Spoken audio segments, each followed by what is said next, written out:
And we're back. Okay, so, yeah, last session we left off on the party getting on an airship to go to Cherrick. And that is pretty much where we're jumping back onto. So a day has passed, because it was like nighttime when the party got on the airship, and we finished off with closing with the party basically closing out the session with picking who was bunking up with who.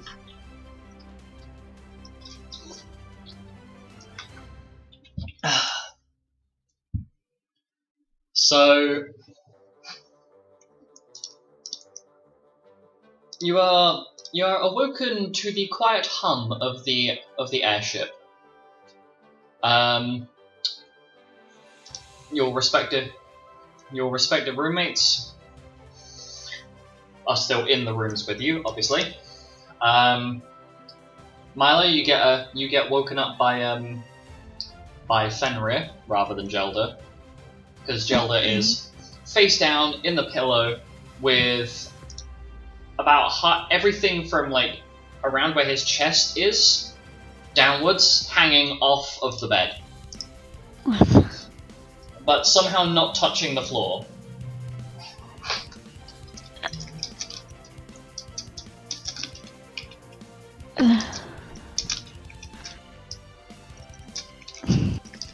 Morning, Fenrir. Morning.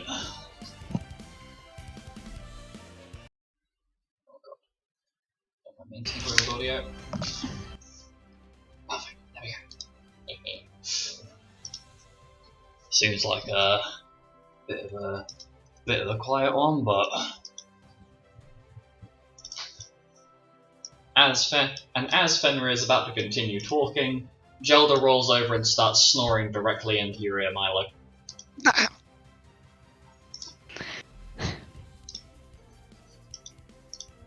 Are you going to wake Gelder up?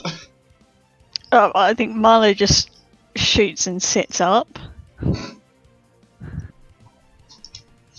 As Milo flinches and fully sits up, it snaps Gelder awake, and he immediately stands up. He immediately jumps up, standing on the bed with whip in hand. What? Where? Where are the things? What's happening? And Fenrir is Fenrir looks like he's about to start laughing.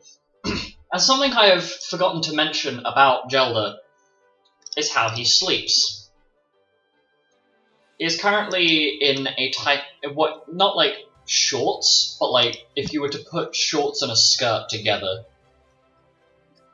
He's wearing that in his sleep. So it covers everything from his midriff down to his knees.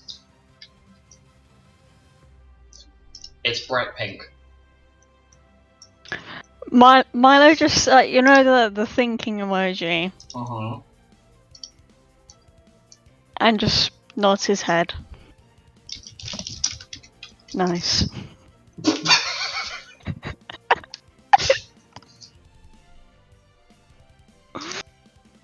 Gelder very quietly and calmly gets off of the bed, places his whip back onto the bedside cabinet, because apparently he's just going to leave that there, and looks to Milo.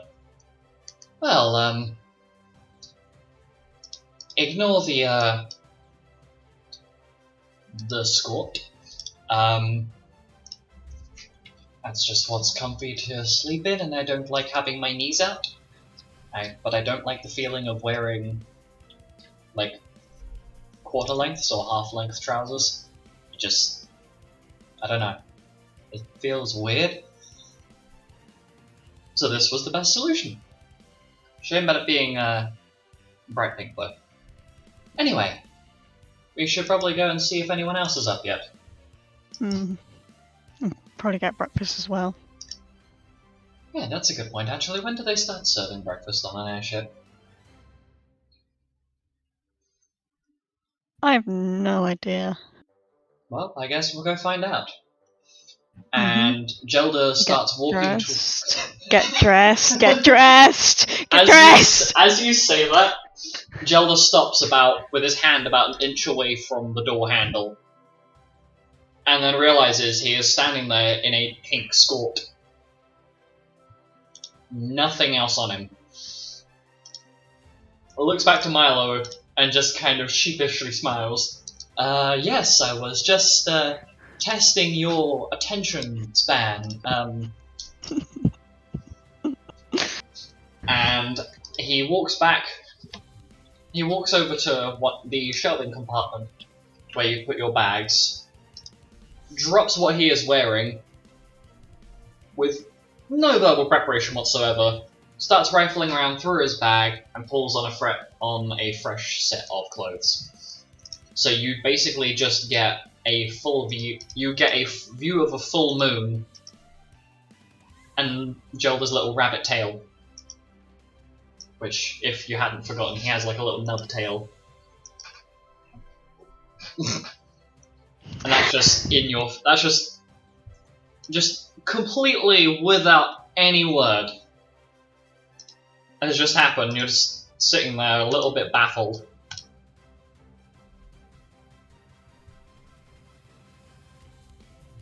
Yeah.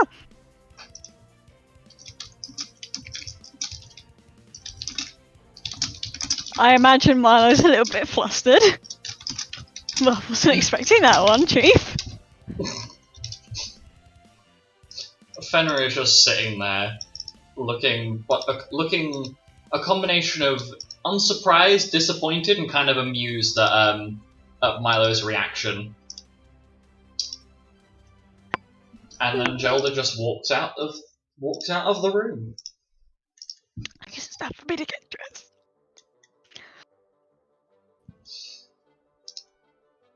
So that's how the day starts. Gelda ends up encountering Alec outside the rooms.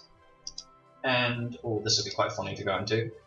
But before I jump into Gelda encountering Alec, Mira and Kay. Oh no. Now I forget what you double bunked, didn't you? No, we opened it. Oh, you double bedded.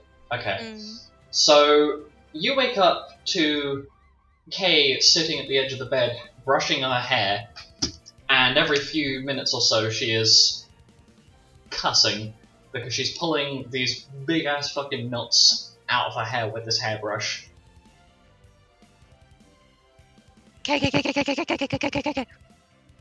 And what are you doing as you're coming up with that?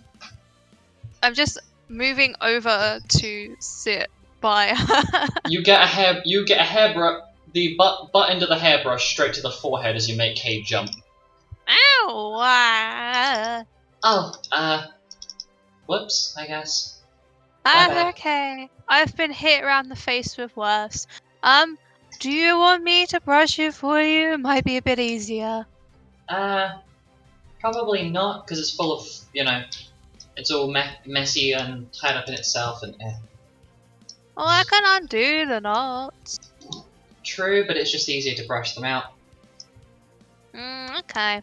You know, one thing I don't miss is having to brush my hair as much now that it's shorter. That braid was god-awful to do every morning. Honestly, I think I prefer having braids, because you can just make them tight and then leave them in for a while. True, but it still can be a bit annoying, especially when you've not got very dexterous fingers. Kay just shrugs in agreement.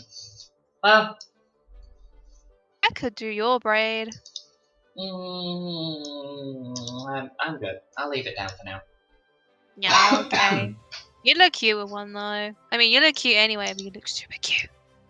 I guess. And she stands up, and rather than wearing like the long like dress and the is it a shawl? I forget what the actual name of it is. Long thing. It's kind of like a shawl. puts that and has that rather than having that on top of the dress, she actually is actually wearing a pair of relatively loose-fitting trousers. So like kind of like jogging bottoms, if you will, and a button-up shirt. Although I think that's the first time I've seen your legs in like years. Well, I guess it's gonna be the first time people see my chest as well, because I can't get this button done up. And she is struggling with some of the top buttons. It's quite clear that this shirt was one that she was supposed to grow into over time, but unfortunately she's kind of outgrown it to an extent. Oh. She's picked up a shirt that would fit her normally, but she's still not gotten used to the fact she actually has a chest, so it's a bit awkward for her. She's basically sitting there trying to do it up, and every single time it's like, oh, it looks like the button's gone in. She just does not have the strength in her hands or arms to just slip the button past. Do you want me to do that? Nope, I do not. And then she puts some. She's not wearing any socks or footwear, by the way. Oh my god. I'm pretty sure. Normally she has these boots. She is not wearing those at the moment. It's a pair. Yeah, something like that. It's like a pair of not like slippers, but like kind of more like sandals, I guess. Hmm. Except they kind of hook around the top of her foot rather than between the toes. I'm sure there's a name for that kind of footwear, but I can't be asked to think of it. Yeah, But she then exits the room. Do you follow on? I'm still in my own dress. You are. What is Actually, no. I'm not going to question that. I was going to say what's Mira currently outfitted in, but in context that sounds really fucking weird. So no. What are you wearing? What are you wearing, Mira? What are you wearing, Mira? No. It was like casual head wiggle. Yummy. Anyway, moving swiftly onwards. Oh dear. What have we done? Exist. Let's never bring this up again. No. bury them all. Anyway, no, so Kay has left the room, leaving you on your own, Mira. Okay. I am going to go on an adventure. Are you going to get dressed first? After I get dressed. Okay, so you get. I'm imagining Mira is wearing like a nightgown sort of thing. Probably. But you get changed into your typical attire and exit out into the hallway. And currently, the people in the hallway are Alec, Milo, Gelda, yourself, and Kay. Purple man spotted. I am going to just quickly write down on my notes who is bunked up with who, because I'm going to start moving tokens about. Also, for like the whole session, I'm not going to bother showing the Roll20. It's just going to be an image of the world map. Purely because the placement of the tokens is not that important at the moment. Anyhow, I will assume I have gotten dressed, and I'm not just standing in the hallway in my underwear or something. No, you're definitely changed. Yeah. Probably woken up a little bit earlier because Alice is snoring her ass off. Bruh. So you've been outed into the hallway. But no, so currently out in the hall.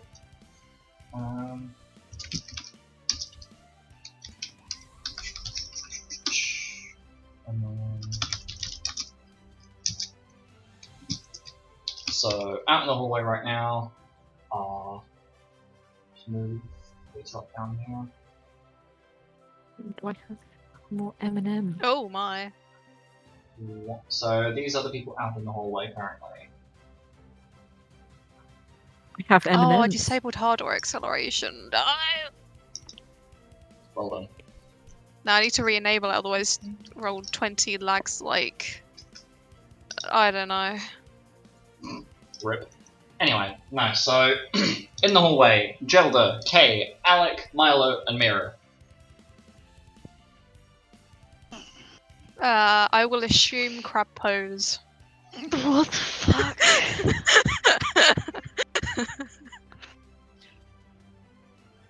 Oh, hi, Mira. Hello, Alec! Morning, Mira. Hello, Mimi. We're so high up.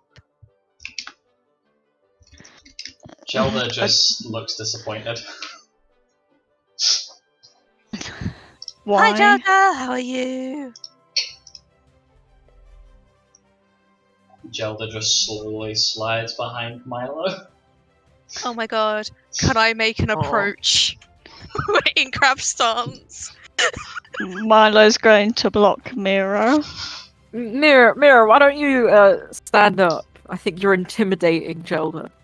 Oh, sorry. Yeah. I was told if I was small, then it would be less scary. Let me put the Mm. pinchers away. And I stand up straight.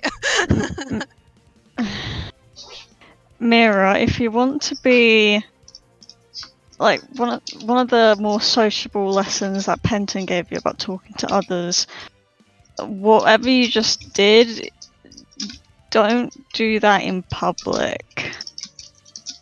Okay. And as Milo comes out with that, you notice that a couple of the passengers who are early birds or have risen early, however you wish to say it, are looking in the park, looking in your general direction. With a combination of confusion, questioning, and just concern. There are definitely a couple of looks of concern being thrown in the party's direction.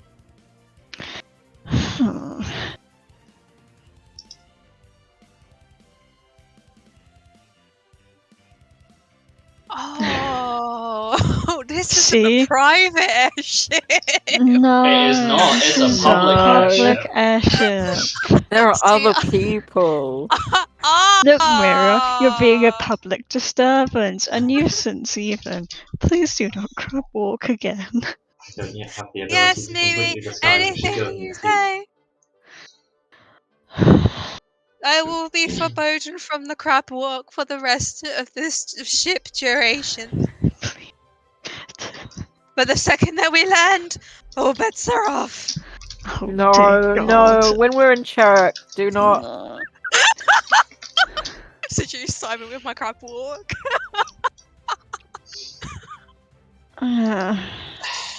Right. Anyway, so the five of you are awake, but there is currently no sign of Xanis, Uzok, Leon Throck, Penton, or Lupus, Or Alice.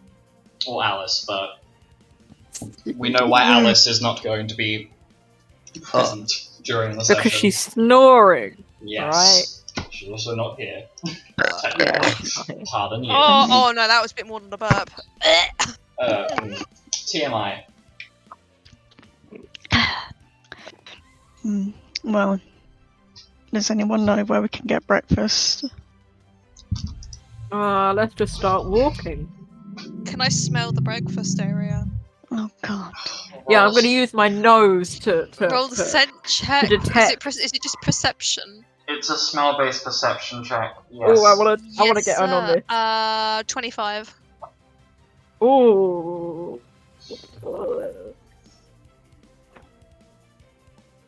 Social? Yeah. So, perception. 16. Not a good roll. I'm not smelling much this early in the morning. Alex's nose still needs to wake up. Yeah, my nose still needs to wake up. So, Mira, you managed to get a rough idea of where the good tasty smells are coming from.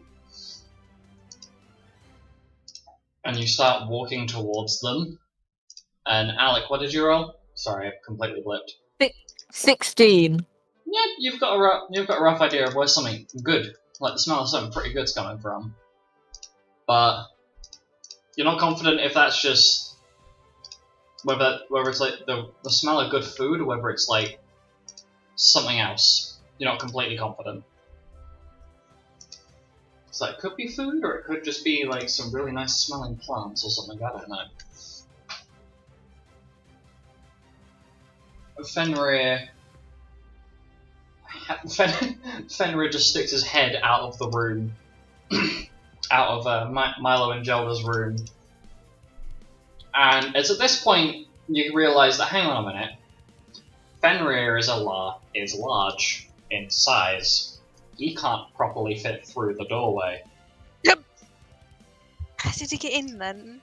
Because he reappeared in there after being banished because he basically got one shot in a fight. So Milo and Gelda are both just. I'd definitely say your attention is drawn to the fact that Fenrir is just whining in the doorway. How are we gonna get him out of there? It's fine. I'll teleport him out when we get there. Well, I have another solution to that, and that is called. Good name. I will hit you with my whip, Mira. What is it called? And you watch as Gelda kind of slowly totters up to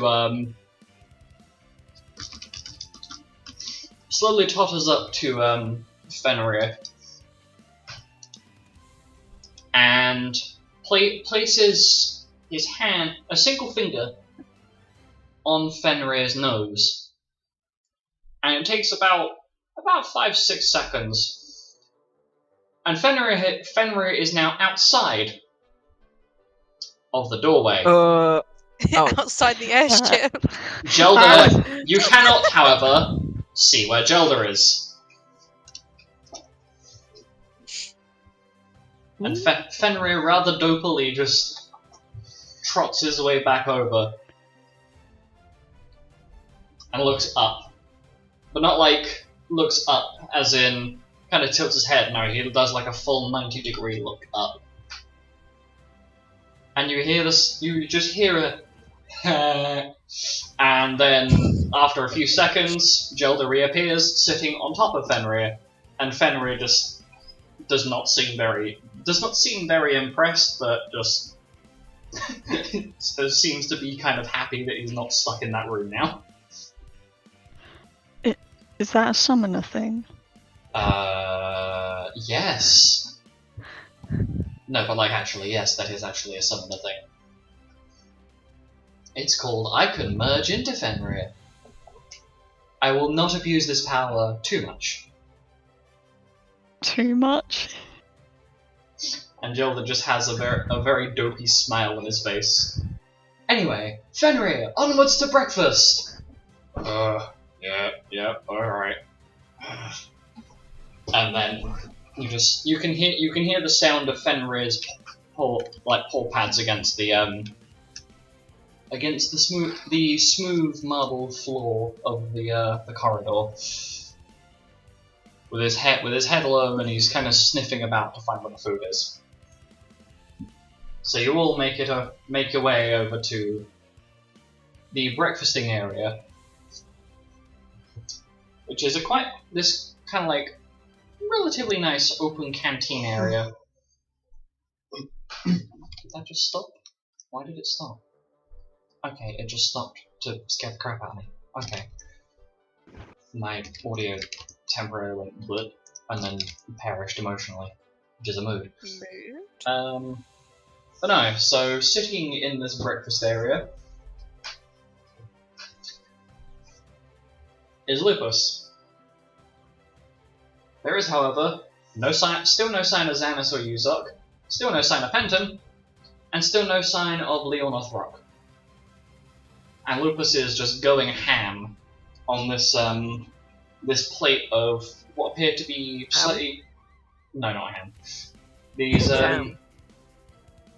golden coloured triangular shaped food items. What the fuck?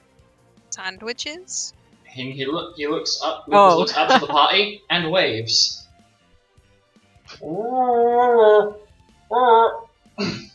His mouth is mostly closed, but he is trying to call you over without opening his mouth. It's not very clear what he's saying, but he's waving you over. I will go over. Making way over with some food. Okay, so Milo, you and Gelda go over to grab some food from the side. There's basically like a buffet bar sort of thing. Alec, you are sitting at the table. Mira, what are you doing? I walk over. Okay, so you're joining the table. So three of you are sat at the table. Lupus, Alec, and Mira. Lupus swallows his mouthful and looks at the two of you. Well, how did you rest? Alice snores. Not well. That's unfortunate. Yeah. And you? I had a really weird dream. Oh, tell. Please don't. Okay. Oh. Well, okay. maybe later you can tell me. I'll tell you later. Okay. Okay. And I would say roughly around this point, Milo and Joel are like halfway along the buffet bar. Just picking up. Where's Kay? Is Kay there? Kay is also at the buffet bar, but she got caught behind someone else. So she's still making her way up Downtown. pretty much. Making her way downtown, walking fast. She's not walking very fast and she's not homebound, but hey ho. Sad. Oh, that was good tea. Anyway. Tea. Slurp. Thank you. You're welcome, I guess. Anyway. I made it. Lupus very patiently waits for the rest of the group to join the table. Okay, like all of the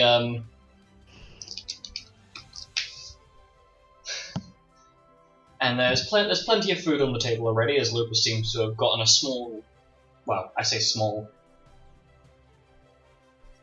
has gotten a Lupus-sized portion of different things on the table. So there's quite a fair bit.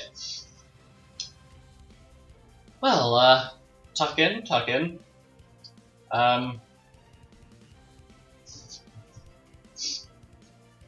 Ah, dear.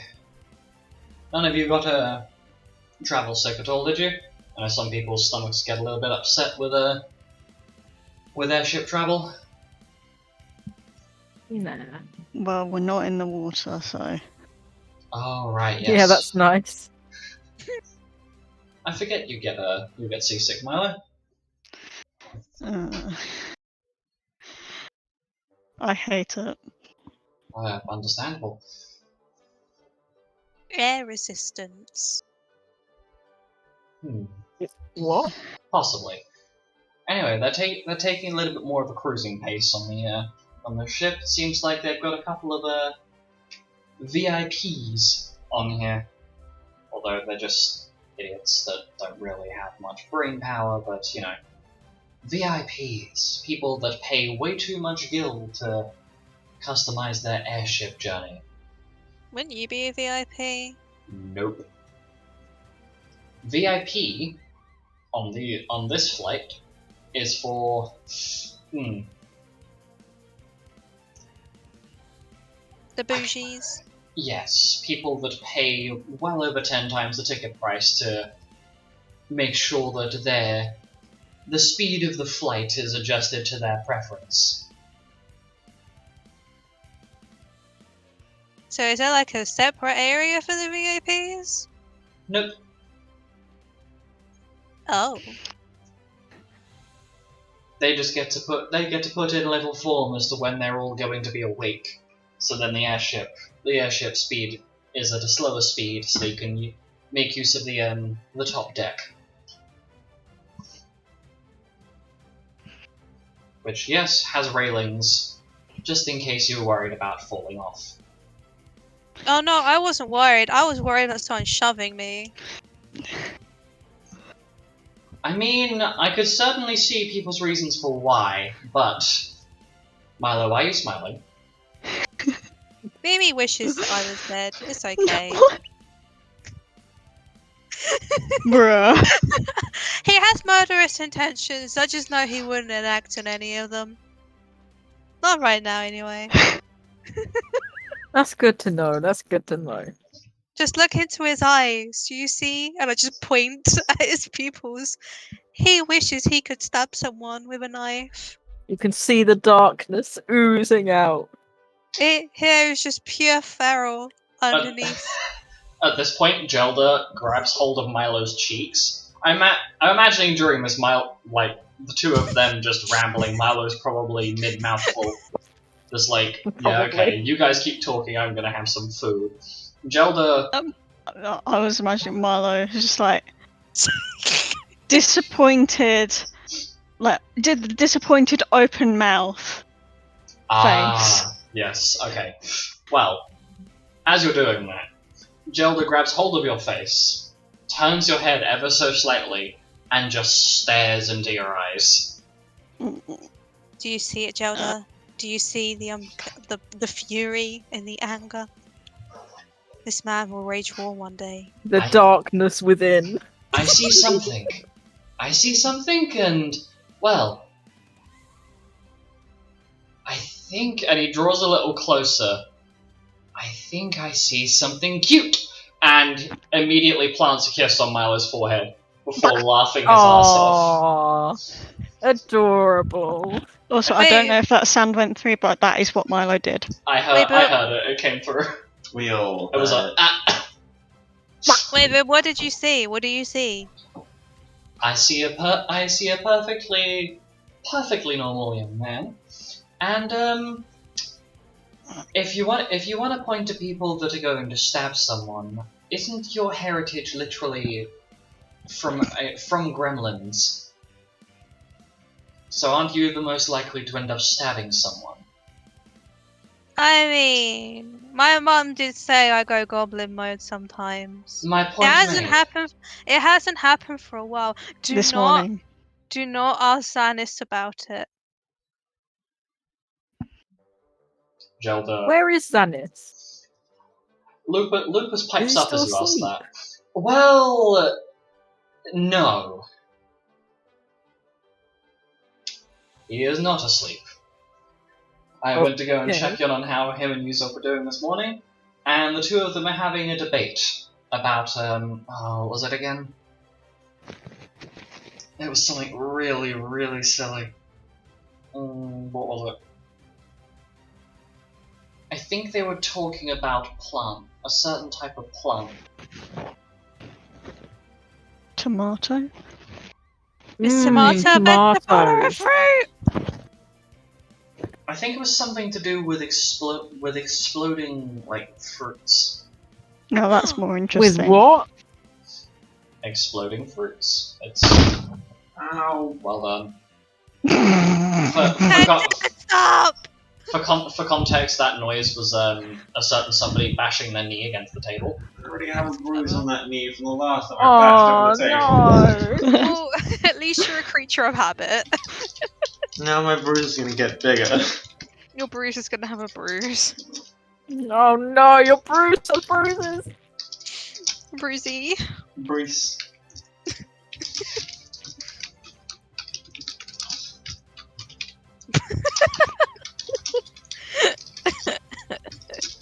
Public call out moment. But yes, they were discussing something about exploding fruit, and I think they were talking about something about tea as well. But I left the two of them to have their debate, and just told them to join us at breakfast whenever they're ready.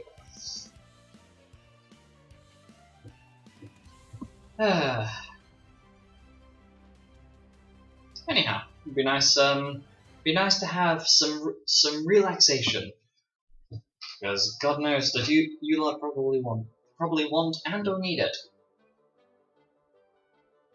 Very true. Does Hmm. this as our holiday days? Holiday days at a guild. Not a Yeah, thing. we don't get holiday day. I want my annual leave. That's not a thing that guild members get. A shame. We're typically on the ball all the time. You get your leave when our enemies are dead, Marius. Oh, but there's you're so many. with the amount of travel that you're able to get in, and the fact that a lot of missions aren't really that time sensitive. Well, until they are. Yeah. As long as you're not on a time sensitive mission, you can realistically take your time going back and forth between places, and it's almost like a holiday where you only really have to work. So it's the other way around. You get to basically goof off as long as you need to, and then as long as you're making up with taking on missions more frequently enough, they're not really that worried about whether you're constantly active or not. I don't know, last mission I goofed off on. There was a very stern talking to, so I don't think. Well, you get what I mean. Yeah. What was that, Mimi? I couldn't hear you over you angrily mumbling. Malice Miles. Yeah. Pretty. So, So, pineapples. In salads. Lupus clicks me around the back of the ear. No. Oh, what? Nothing wrong with that. Hey, You two he are agrees both to me. cursed. Whack him too. Whack him too. Don't whack me, Whack please. Alex! I'm sensitive. Please, What? And I'm don't not. whack My me. godfather just beats me around the head. I wouldn't exactly call it that. It's called making sense of a stupid statement. Pineapple does belong on pizza, and you can't convince me otherwise. And that is an opinion you can have. But you won't whack him for it. No, because he is not technically my child. Can You I are- whack him in your stead? If you so feel the need I'll to, whack but you back. Okay. I'll whack you back. I'll Do clip not whack Alex. me. Let's go. Bam. Correct, Why like, are we say, doing John's this in Alex. a public space? Anyway, Equality on this public airship. That is not equal at all. Yeah, if she slaps me, I'll slap her. Dude, that's rude. Dude.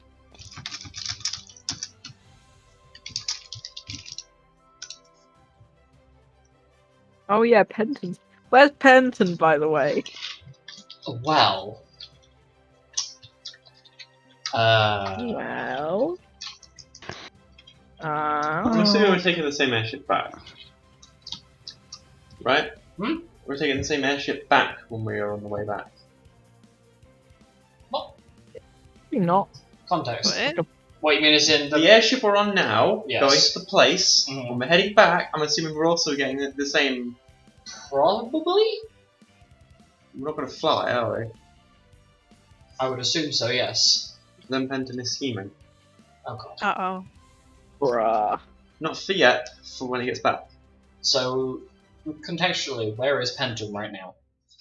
Because Uh, Lupus would have left the room before Penton had woken up. probably Lupus- writing down some stuff in a notebook as to what he's planning on doing. So he's And gathering props. back in the room. He's creating a disguise. Okay. Well, Lupus looks to the group Scheming. as he's asked where Penton is. Well, I don't know really. I got up before he did, so I have no clue. Probably off doing what Penton does, I guess. I mean, Penton does a variety of things. Exactly. So any number of those things that Penton could be doing, he might be doing. I don't know. Ah dear. Anyway. So, what is the plan when we get there? Obviously, you'll return. I think you were planning to return a book of some sort, weren't you? Xanis only kind of gave me half the details. The book belonged to Jasper. Ah, yes, him. Right. Yes. Okay. Continue. Out of character, I don't actually know if like Milo knows about the fact about Soul. Yes, I would assume I it's. feel like we all know. Yeah, I would assume at some point, be it on or off screen, Xanis has probably elaborated as to the importance of why, of Okay. of why that book is as important as it is. And yeah, the book contains Jasper's soul. I'm not sure how that happened, but we're bringing it to Jarek, to his family, to bury. Oh, that's a bit awkward, isn't it? Just a tad. Yeah. Well. And I will just be running around town, I guess. Oh look, Right. somebody got up. Somebody finally decided to join us. Hello. Penton walks in, basically wiping some what looks like makeup off of his face with a rag. What the fuck? Do I even want to ask? You don't need to ask, and neither do you want to. Hello, Penton. Sleep well? This is rabbit business. Yes, I slept delightfully, thank you. I didn't.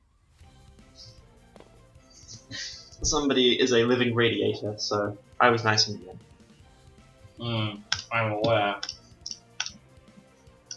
And you said you didn't want the double beds. Yes, because I was sitting there thinking, how nice it would be if I could fall asleep.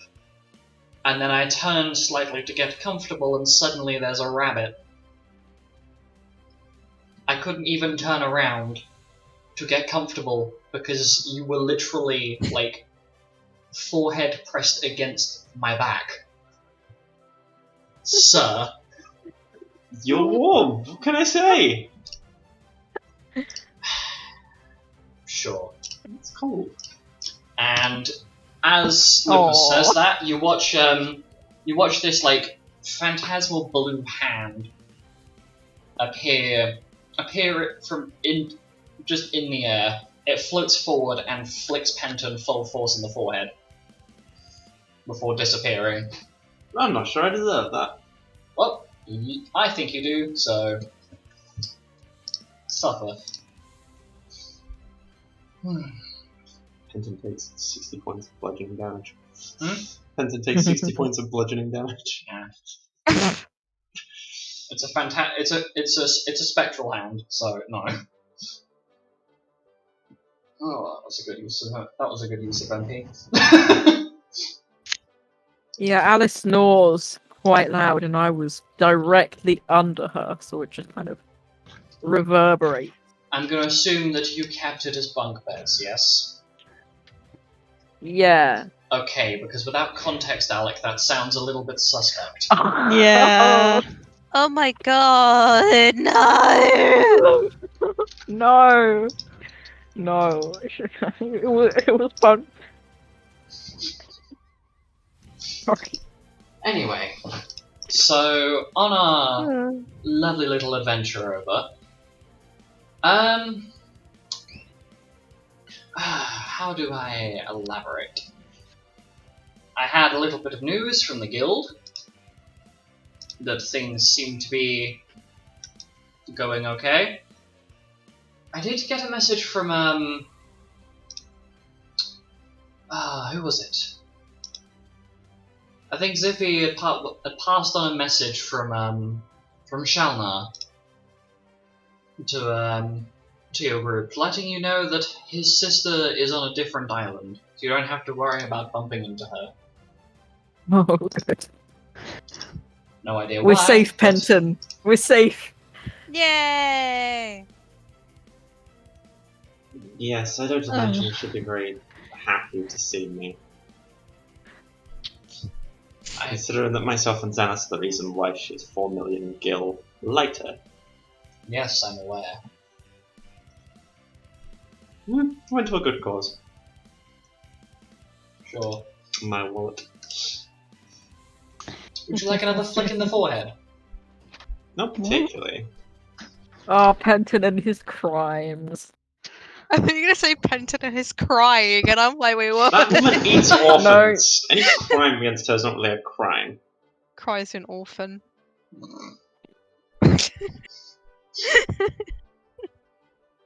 Anyway, so the party tucks into breakfast. After having some conversation, Lupus insists the party actually have something to eat before they close the breakfast bar. And you are joined by Xanas and Yuzok. Xanas and Yuzok, after a little while, they eventually roll out of bed. And, let's say roll out of bed, actually leave their room.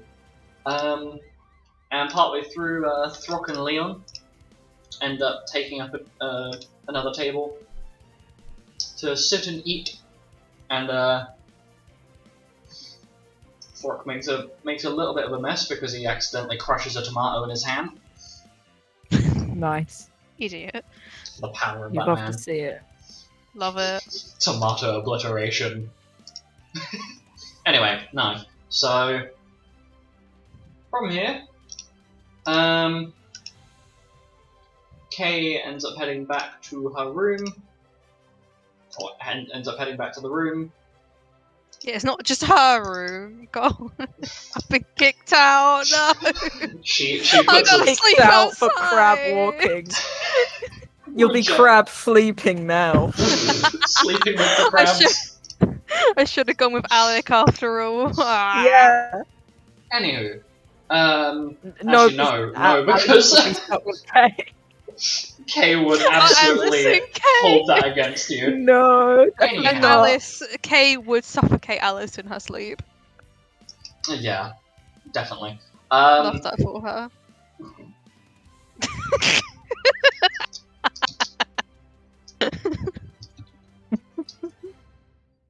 Okay, so from here, what would you guys like to do?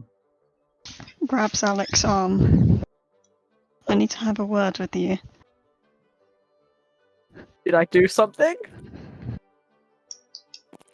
Not necessarily, but come with me for a moment. Okay. I'm gonna find a quiet area. Lucas raises his eyebrows as the two leave. Just keep Yeah, in I mind give before I leave, I give like a one look to the group, like if I go missing, you know who did it. I have 999 on speed dial. Lupus looks over to basically calls after Alec and Milo. I hope you know if one of you's planning to throw the other off of the airship, that's not possible. It has a repulsion barrier around it. Good to know, thank you. You insult me! I wouldn't, of course. I'd never. Anyway, Mimi would store it into the engine room.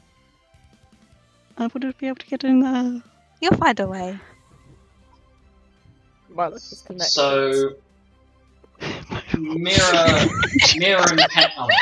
and Penton, you are the two other player characters left here, so I'll ask what you're doing before I have the NPCs carry on with what they're doing. Peloton. What?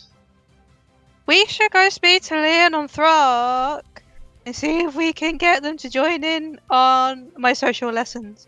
Or that dating thing that we did before. I don't remember agreeing to a dating lesson.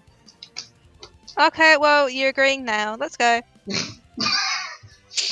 And Mira basically grabs Penton by the wrist and starts dragging him over to the table with Leon and Throck. I just accept this. Accept your fate. I'm just imagining Penton goes limp and just gets dragged off. He's dragged ragdolling. away. We've gotten used to it at this point. Gilda is going to return to the room that him and Milo were staying in. And then Xanas and Yuzok are going to go and continue their debate about exploding fruit. Love that for them.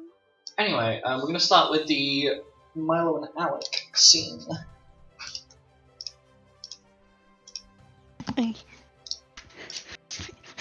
Running back to my chair, hold on. Hi. Hello, Milo. I didn't mean it when I called you evil. That That was a joke. I got that. Cool. That's not what. Something has been bothering me since we have met. Okay. And it's when you first met me, were you able to sense the difference? I mean, when I first met you, you immediately called me demon spawn, if you recall. So Well- it was kind of. I was made aware very quickly. I don't really know if I sensed anything. So you're not able to, like, are you not able to sense that I'm a devil? Well, descended from a devil. Yeah, can I sense that? You specifically, no. Yeah. Other demons, yes. Yes, they would typically be able to sense can't. another. They would be able to No, sense no, another. not really. No, I don't. Okay. Can't. Because part of the reason why I don't like you, I don't hate you, I can tolerate your presence, is because of this sensing. Being around you, it essentially creates that feeling. You know, you know that feeling of when you're being looked at and the hairs on the back of your neck just stand up. Constantly, yes. Yeah, that constantly. Except only when I'm around you.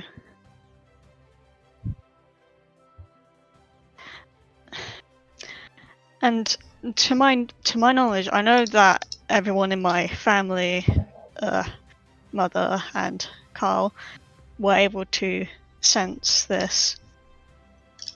So I'm curious as to why you're not able. Do you not know about the difference between demon and devils? About their culture?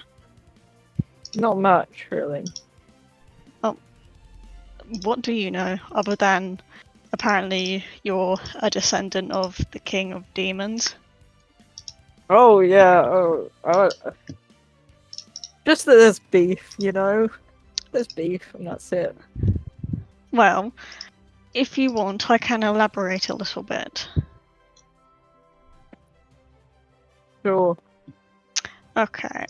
So, demons and devils, they're somewhat similar, but very different in, I guess, their ideals. Demons tend to be more destructive. They thrive off of bloodshed and mayhem, whilst devils apparently tend to have a strict hierarchy. And the whole thing in the underworld at the moment is that the demons want to rule the underworld and devils want to rule the underworld, and so they're fighting for control over it.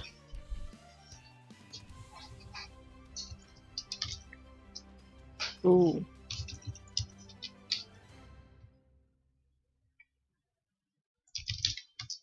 I don't know, it's just nothing.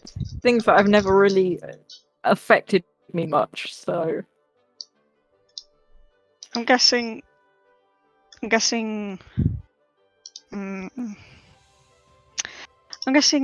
then you keep on joking around that you're an orphan.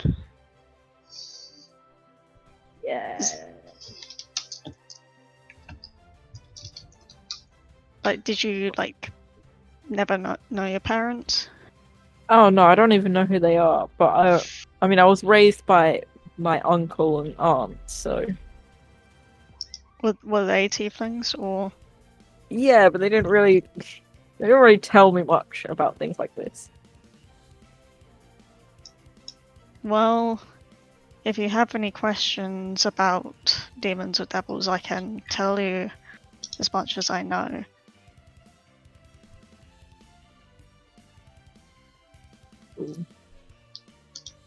I guess I should learn if I'm related to some king of or whatever the fuck.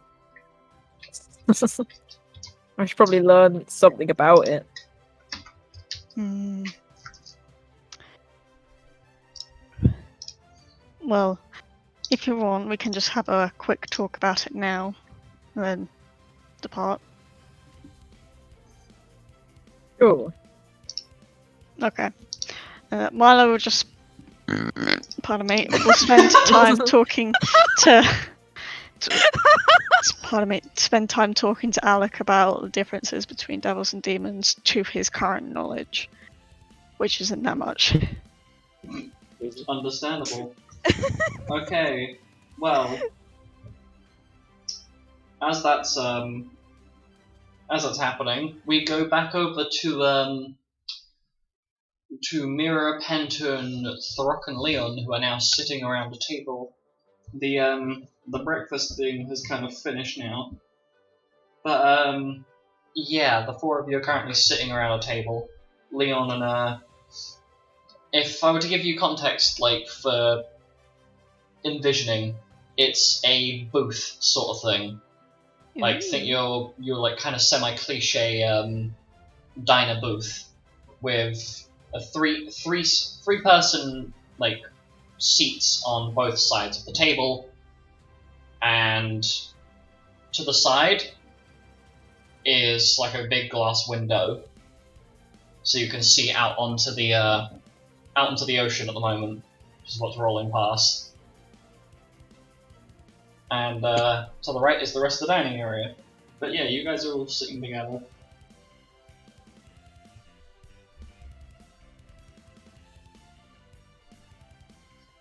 And Leon speaks up. Well, hello? Hello. Why do we have the opportunity to interact with you both at this time of morning? Mira dragged me here. Why do you reckon? Why was the last time Mira dragged me here? Don't sound so down about it. If Right. you can remember. Yes, I can remember. So, what is it exactly that you want to ask about, Mira? I'm assuming that's what you're doing. I want to have another lesson because Peloton here has been teaching me how to speak to people and not sound so stupid. So I thought, what if we combine Peloton's lessons with Leon and Throck's lessons to make one big Omega lesson? Omega lesson. Okay, Omega then. lesson. That's a lot to unpack. It's very early in the morning for this, isn't it? So, what exactly is the intention here? What do you want to know? Well, I had an epiphany last night at about 4 in the morning, waking up in a deep sweat, that I'm going to have to meet Simon's family. That's oddly specific, but okay. Yes, carry on. I don't know how to do that. Do what? Meet fancy people. Part of me really wants to just leave you to it and suffer, but I suppose I should probably be helpful. Yeah, the thing is that if they don't think I'm good, then they're gonna throw me outside. And Kay's already kind of done that, so it's not It going does well. tend to happen a lot to you. It does. People just treat me like I'm a dog. Well, You don't have to say it, I know. I wasn't going to say anything, but you don't exactly do yourself any favours, do you? I mean, no, I blame my mum.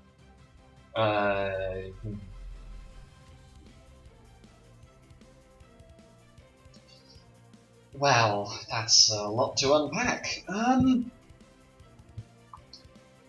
Well, I wouldn't exactly blame your mother for the way you're currently behaving, you are capable of, taking the initiative and learning, and, using your brain. I mean, it's literally what I'm trying to do right now. And Leon just sits there, scratching the back of his head, not really sure what to come out with. Right, well, first off, don't crab walk. I saw that this morning and wish I hadn't. It makes you look very stupid. I'm pretty sure half of Lunannon saw that. Take after Throck, if you will. He's, Okay. no. Let me finish with what I'm saying before you start imitating his behaviors. Okay. Mira. And Leon's just hands together with his middle finger put up against his forehead and his index finger against, like, the bridge, that middle bridge between his eyes. Right. If you want to be fancy and try and introduce yourself to these people, are you trying to do this in a normal manner or in a introducing yourself as you manner? What do you mean?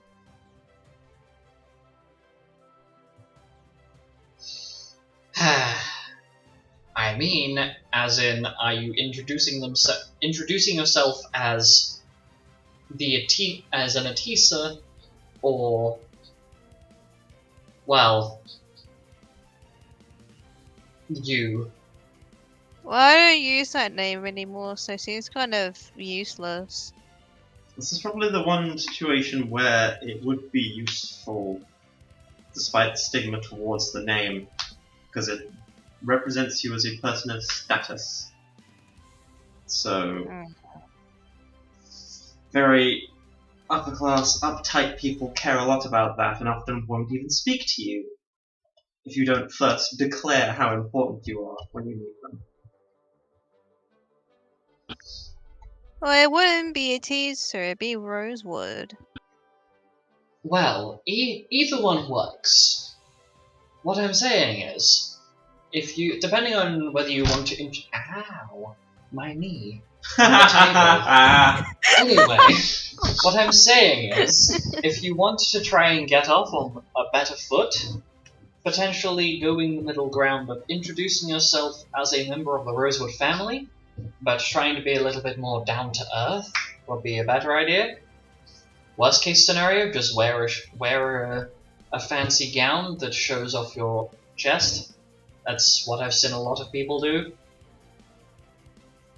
I think my mother used to do that when they went out to fancy parties. Because at the very least, if they're not listening to what you're saying, you say something dumb, they might not be looking at your face. Not exactly the most positive thing I can come up with, but I'm not really used to introducing myself to fancy people. I'm not exactly a. It's all about the redirect. Thank you, Penton. Oh, okay. So I direct them off me being stupid. Yes. Gotcha. And Leon just kind of slow blinks at Penton as they both speak at the same time. The same brain cell moment. Like, for example, something that I've tried getting Throck to start following is when he's trying to explain something but doesn't want people to don't want him to sound stupid if he gets it wrong, is to step forward with well, not literally step forward, but in the conversation have confidence in your voice, and in the worst case scenario, at the very least, Don't be afraid to be comfortably wrong. Sorry, confidently wrong. That's the one. I think that was it, wasn't it? yes, or hold on. Because they might not know you're wrong in the first place. Okay. So say if I wanted to say, sapphires are red, and I know they're blue, but so long as I'm confident that they are red, then that's all matters. Yes, and if they try and correct you, take it or criticize what you've said. Either do what most noble politicians do, which is redirect the question or criticism with another question, or Turn it back on them. or what I was going to say, Penton, is you take their criticism and ask them to elaborate on what they're saying, so that you don't get it incorrect a second time. Very much like playing music. If you get the note wrong, you can either restart the piece and continue playing, or you can try and correct it slightly by continuing with the song, but just making sure that you don't slip up on the same note again if you made an error on the chorus. So fake it till you make it. To a degree. You do also have to make sure you're not doing things that would be seen as unusual. Something I would advise is just try and study what other people are doing, and keep an eye on how they act towards certain people, and you can try and replicate it. It's what I had to do in Bard at college, because I didn't exactly have the confidence that a lot of the other bards had.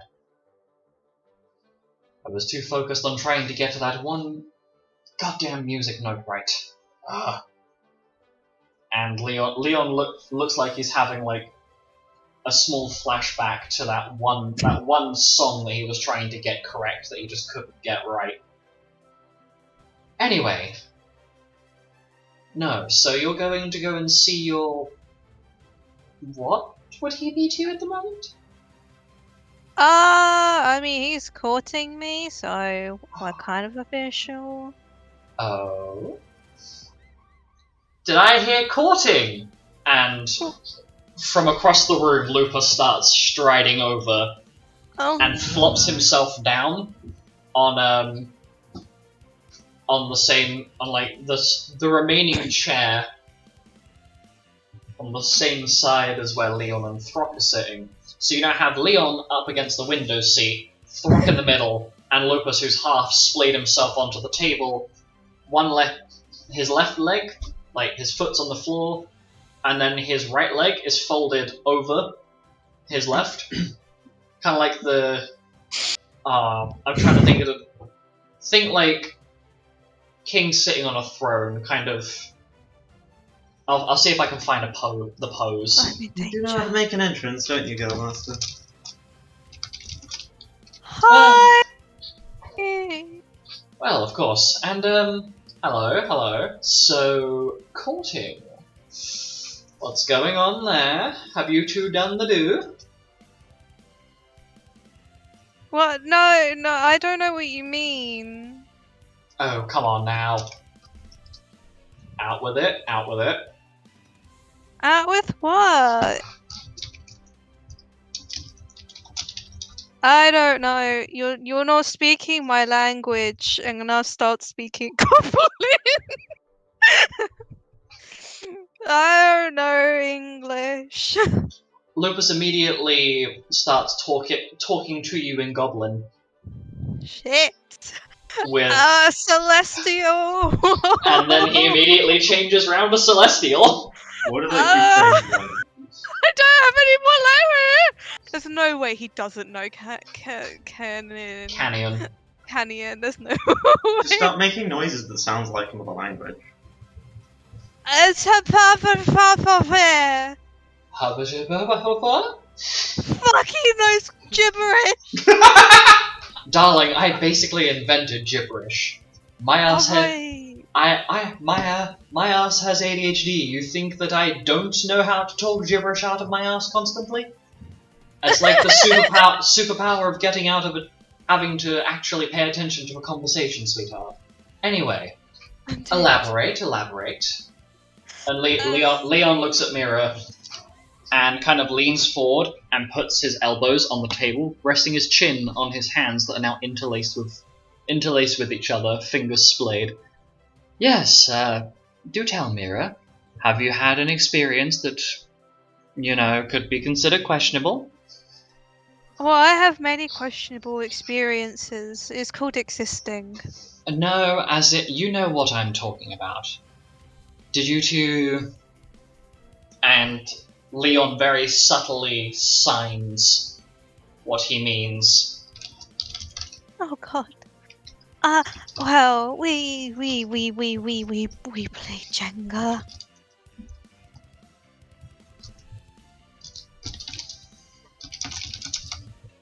Ah, Jenga, right. Interesting euphemism. Anyway, No, I mean we literally play Jenga. what did that lead to? Then we play Twister. Oh, do elaborate. Yes, please do, Mira. I am quite fascinated by what you've been getting up to. Come on. It's not like I can't share some similar experiences. Well, why don't you go first, and then we'll see what happens. Well, you want me to talk about Twister? Well, the last time I See, played Twister. Can I whisper? Can I Yeah. whisper to Leon? Say, look, I'm doing it. I redirected him. Yes. And it seems like Lupus picks up on it, but doesn't bother pulling it up. Well, you see, the last time I played Twister, assuming that you're not referring to Twister, and Lupus does air quotes and raises his eyebrows a couple of times. I'm scared.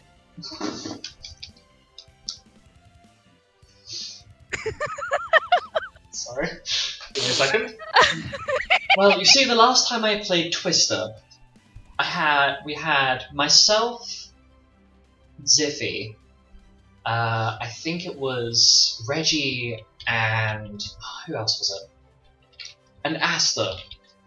We were playing a 4-player Twister, and there was a very awkward moment where I had to put my hand on back left green, and it ended up with my face basically being in Asta's crotch. It was a little bit awkward, one might say. Lupus raises an eyebrow. Something tells me it didn't end. That your special evening didn't go past that. Or it went. No, it went further. And Lupus rolls an insight check.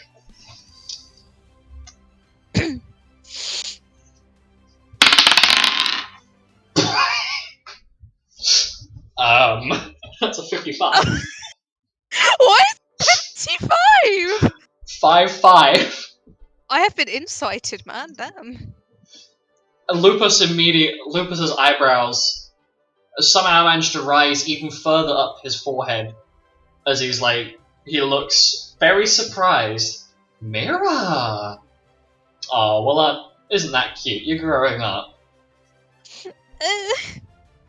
And Leon just looks very confused until it kind of clicks.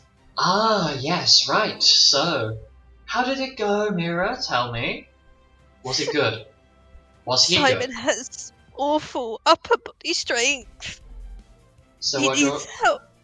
So what you're saying is the tower fell down.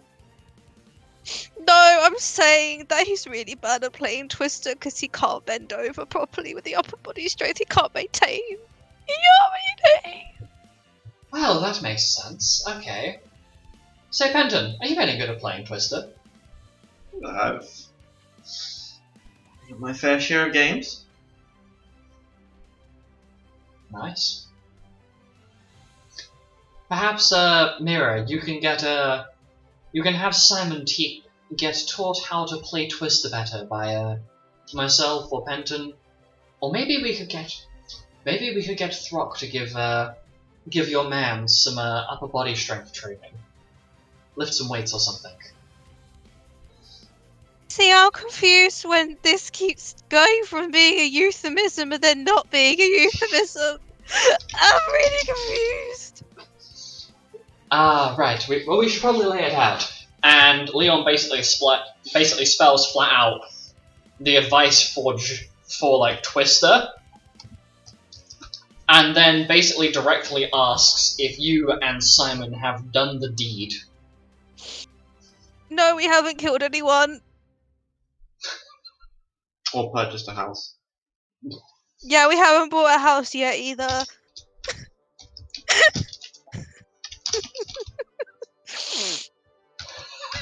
Mr. Godfather, I'm gonna keep dodging the question until you ask the factual question, just so you know.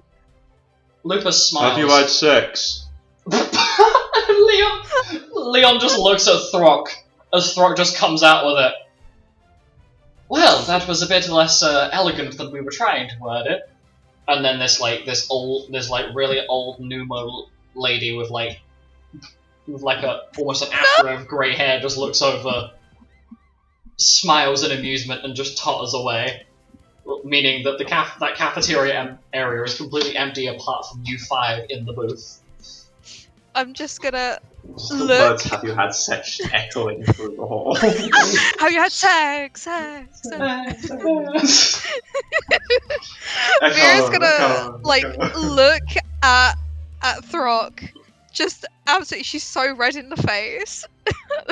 She's just traumatized.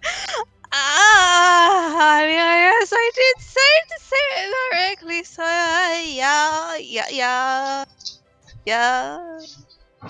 Leon and Lupus immediately high-five each other, and then Lupus looks at Mira. Well, it was a bit of a pain in the ass to get the full correct statement out of you, but well done. It's very grown up of you. I'm not sure if I should feel proud or not. Yes, obviously. If he is a man that takes your heart in the right way, then of course. Provided that you are both being careful.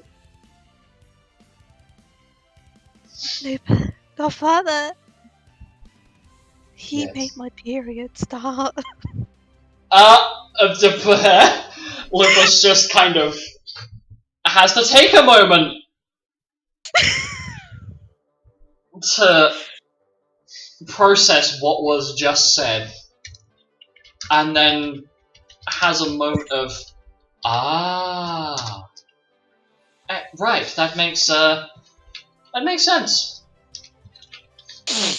And then Lupus very quietly whispers into Mira, leans over the table and whispers into Mira's ear to kind of explain that what that entire situation was is perfectly normal. Okay. Anyway, that's Would you like some advice for the next time we go to visit, in case he's he hasn't seen you in a while, so he might be a little bit suggestive? Okay. And Lupus proceeds to start sharing recollections and different stories of interactions he's had in the past with the other 4 members of the table. Mary just more and more traumatized as it goes on. And Lupus is making sure to very carefully elaborate and explain what he's talking about in a manner that Mira might be able to try and remember some of it, so that she can apply that to if her and Simon do end up doing the deed together again. Also, to our viewers, that massive burst of laughter was because a very crass version of Wonderwall is being sung in the Discord chat right now. You're welcome. Oh. You know, these things, they just come to my mind, you know, they just... It's perfect. It's Anyhow. genius, I don't know. Oh, okay, take it slow has just started. So, yeah, Lupus spends a while basically elaborating and explaining all of this to the other 4 members of the table, to which Leon is looking at Lupus, kind of half shocked most of the time, as his mind is kind of blown that somebody he thought in a very different light is, oh boy, a bit different. No, laptop, please don't go into sleep mode. Oh, so it seems the laptop wants to sleep. And after maybe like I think Pent is probably looking at Leon as well. The look of, I know, right? Penton is imagined. I'm like Miriam's just traumatized as Lupus keeps going on. She's just like shrinking in her seat. and as Lupus is finishing up his, it rather, I can't think of the right word because it doesn't sound like an actual word. But as Lupus finishes educating, Teaching. yes, I was going to say his educative speech, but that doesn't sound right.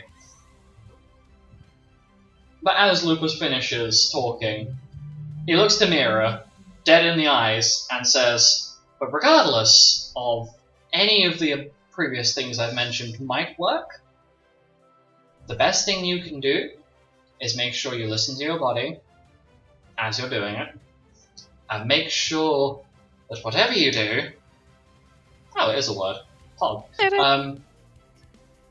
But regardless of what you do, just have fun together. Also, I will give you this book that I have in my bag, and Lupus reaches into like a small side pouch he's carrying around on him, and pulls out this small book that he hands to Mira. That's kind of like a small educative guide to. That's actually written. You actually notice on the cover is written by Edith Rosewood, your grandmother, explaining. Why do you have this on you? Well, it's a useful thing to keep around, and I was waiting for the. I was going to wait until we landed to give this to you, but I think this might be something worth reading into. As I know it's probably a little strange listening to me talk about how that works, but your grandmother covers it in far better detail, explains it way better, and in a way less unusual manner. If that makes any sort of sense. And you won't have to talk about it in a public place, embarrassing yourself even further. You know the place is now empty. Yes, plays Yeah, but the whole time. Yeah, but if I have questions, then I'm gonna have to go up to her and say, "Grandma, I read your sex book, and when I did the sex, I had more questions." Well, I'm more than happy to help answer those questions, and good old Granny Edith is coming to visit soon, so Grandma! yes, so you can ask her then.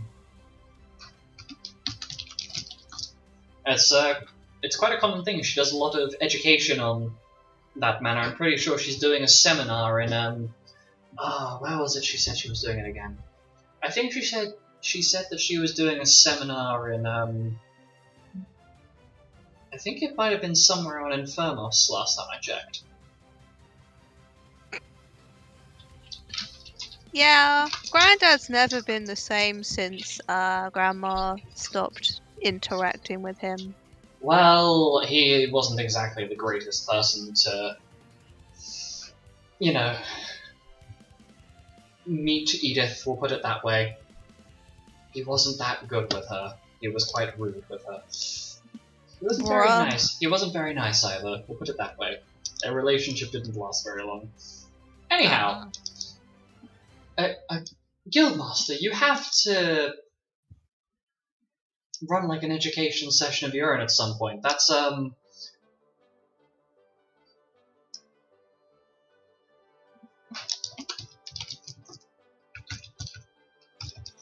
you'd have to write this down or something, because I don't know.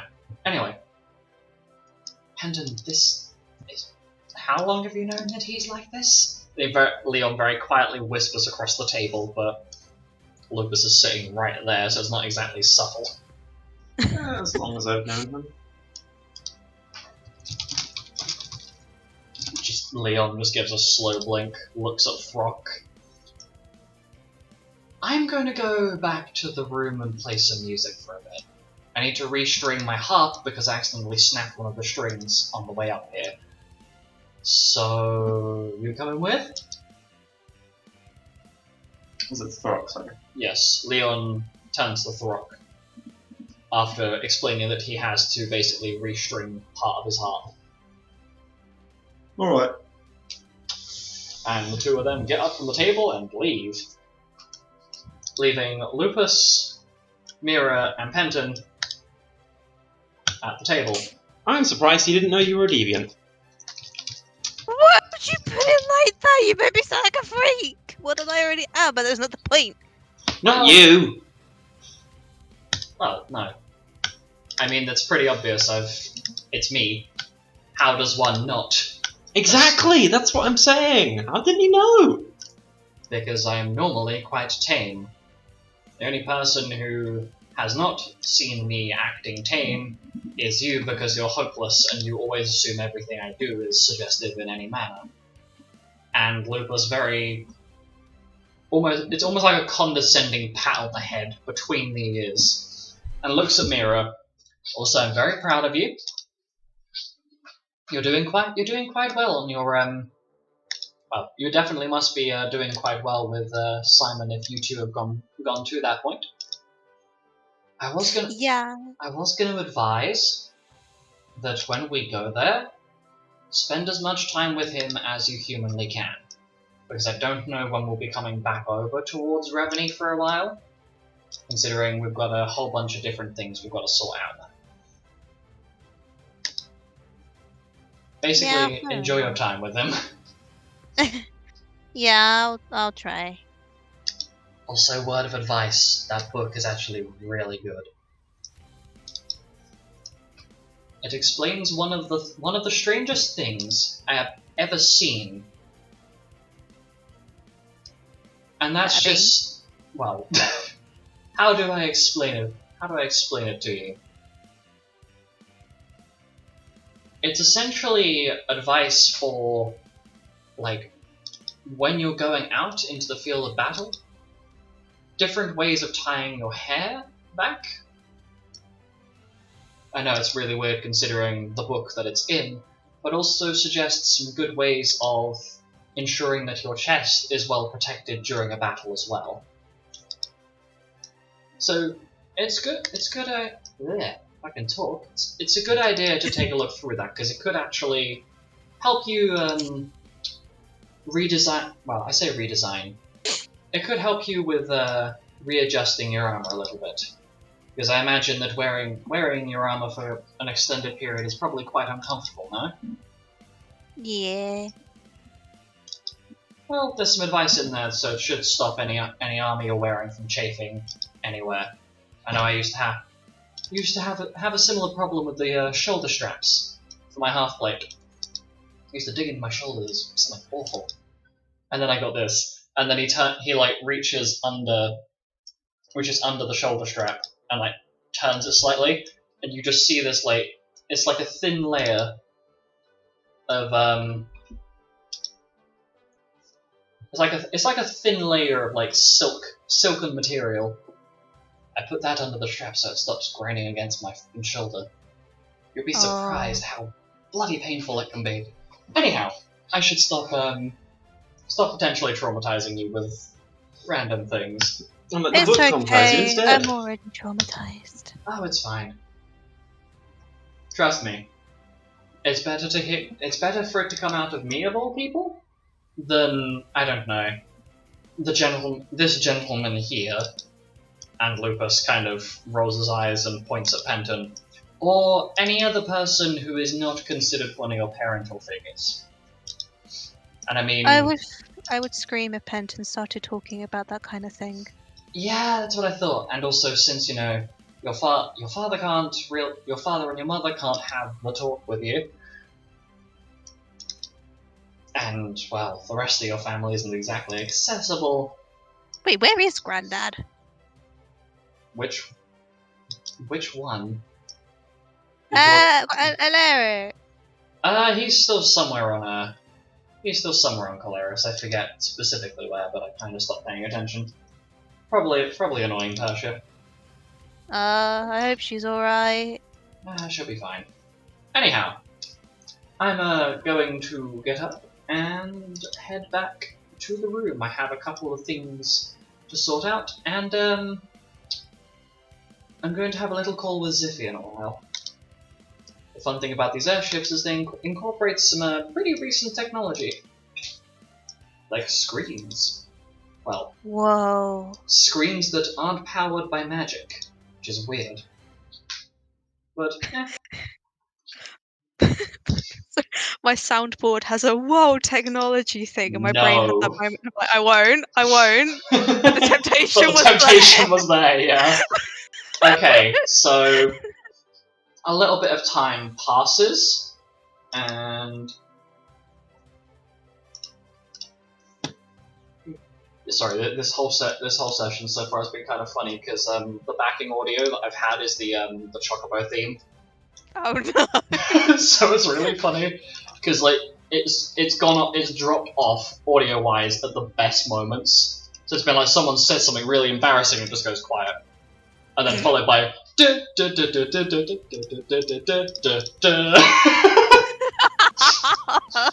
Oh god. Okay. Anyway, Milo, you finished your conversation Hi. with Alec. I'm assuming Alec, you've probably gone off to go find Kay. Something in my brain says you probably. Yeah. I'm Sure. gonna throw you at Kay. Yeah. Yeah. I'll be with Kay. I'll be So I'm ruining gonna or go. something.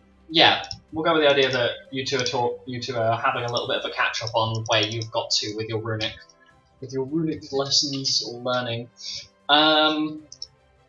In the meantime, Milo, what do you want to do? Well, I guess I'm gonna have a walk around the ship, and if I see anyone, I might strike up a conversation.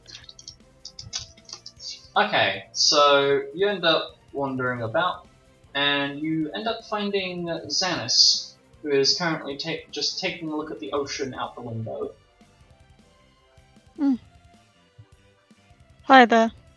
Hi.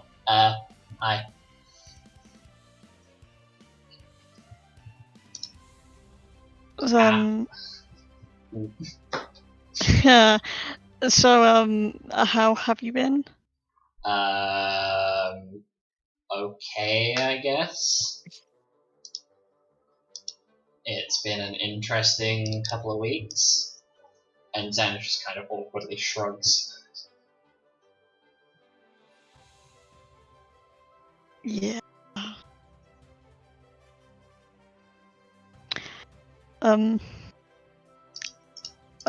want to apologize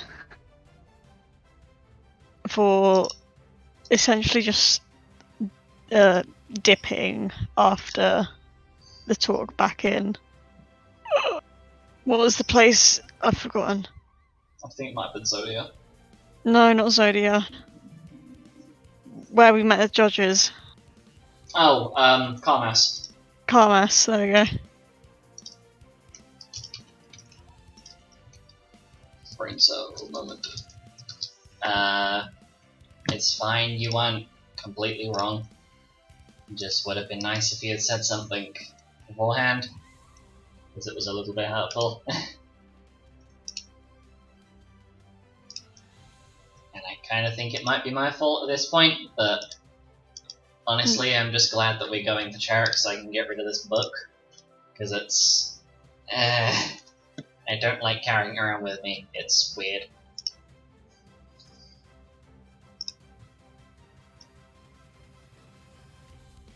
How are you holding up after, the whole situation with seeing what was left of Carl? I can't imagine that was a fun experience. I wasn't happy. Understandable. I did bring it up with the guildmaster that it was kind of an awkward time to throw it onto us. Yeah. I probably shouldn't be the one to tell you this, but before we left, I was taking a route about just to make sure that I picked everything up, and I overheard a conversation outside the guild room door. This would have been before. This would have been before I had to lock the door behind, because I was the last one on the ship. But something about them transferring Rosemary over to back to Honeymill. or something like Okay. that. I don't know, but it might have been a consideration. Maybe they were talking about one of the other chocobos. I don't know, but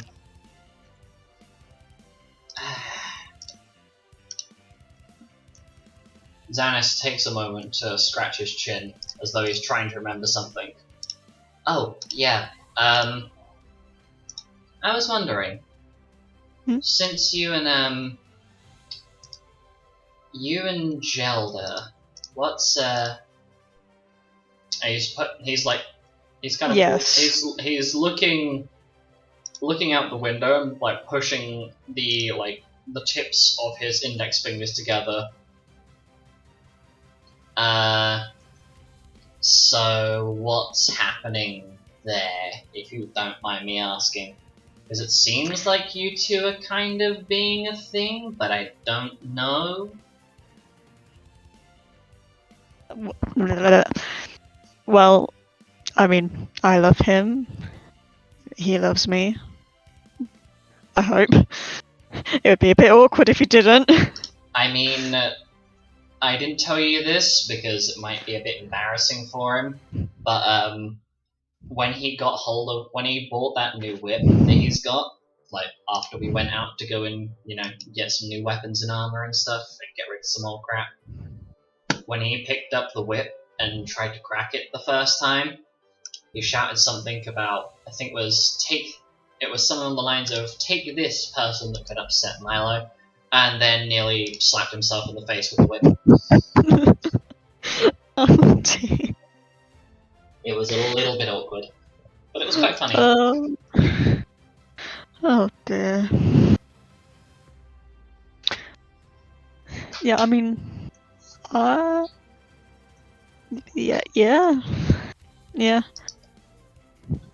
So, what do you plan on doing when we get to Charrick? Because I imagine Mira is probably going to be heading straight towards the Hyde Estate. I don't really want to stay in the Hyde, if they offer, I don't want to stay in the Hyde Estate once we put the book back. It just... Well, I've been a bit curious about the natural flora around Charrick, so maybe having a look around, seeing what kind of wild herbs that grow Yeah? in the area. I mean, that sounds like fun, but we do have to try and stay away from the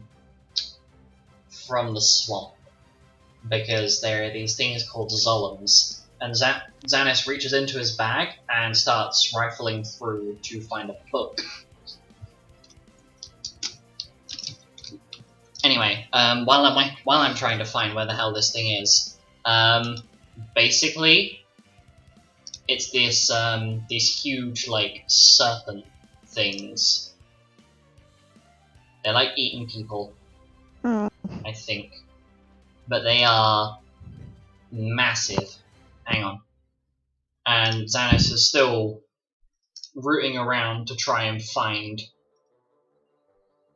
the thing that he's looking for.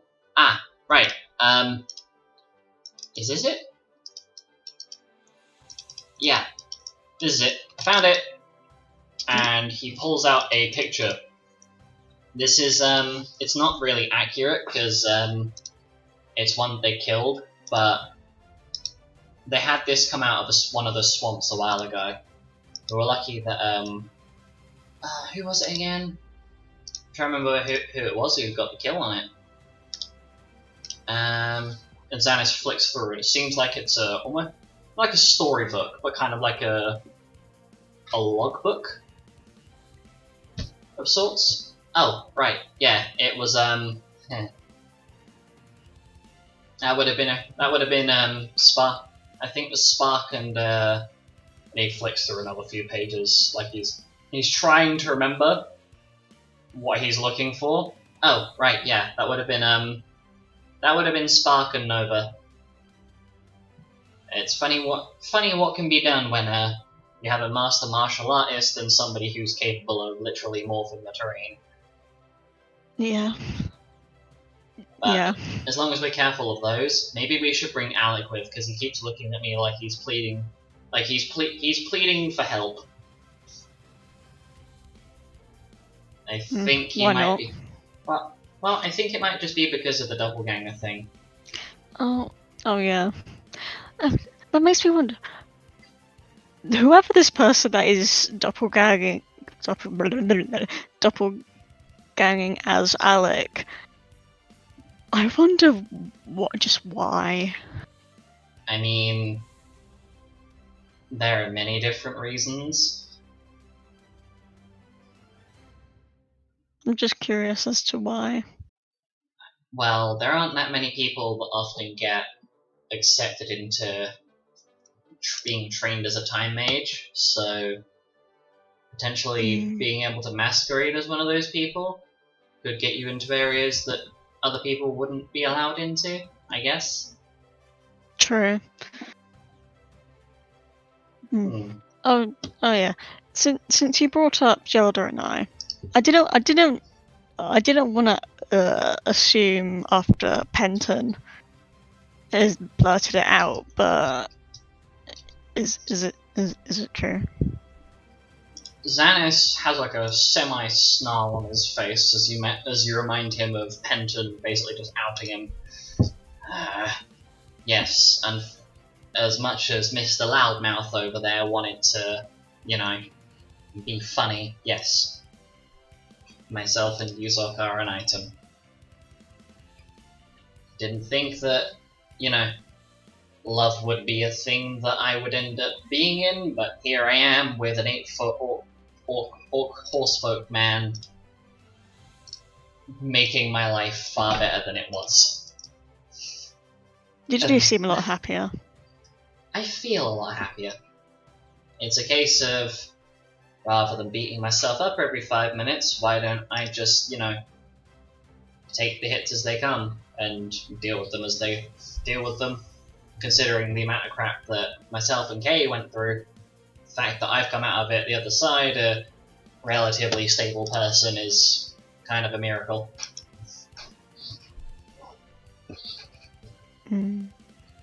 Oh, and Xanis reaches into his bag, and he's rifling around for a bit, and he's proper, digging his arm into the bag to the point where his shoulder... He's almost shoulder deep into the bag. Okay, now I have to ask, what kind of bag is this? Because I kind of imagined like a shoulder bag, but now I'm thinking it's not.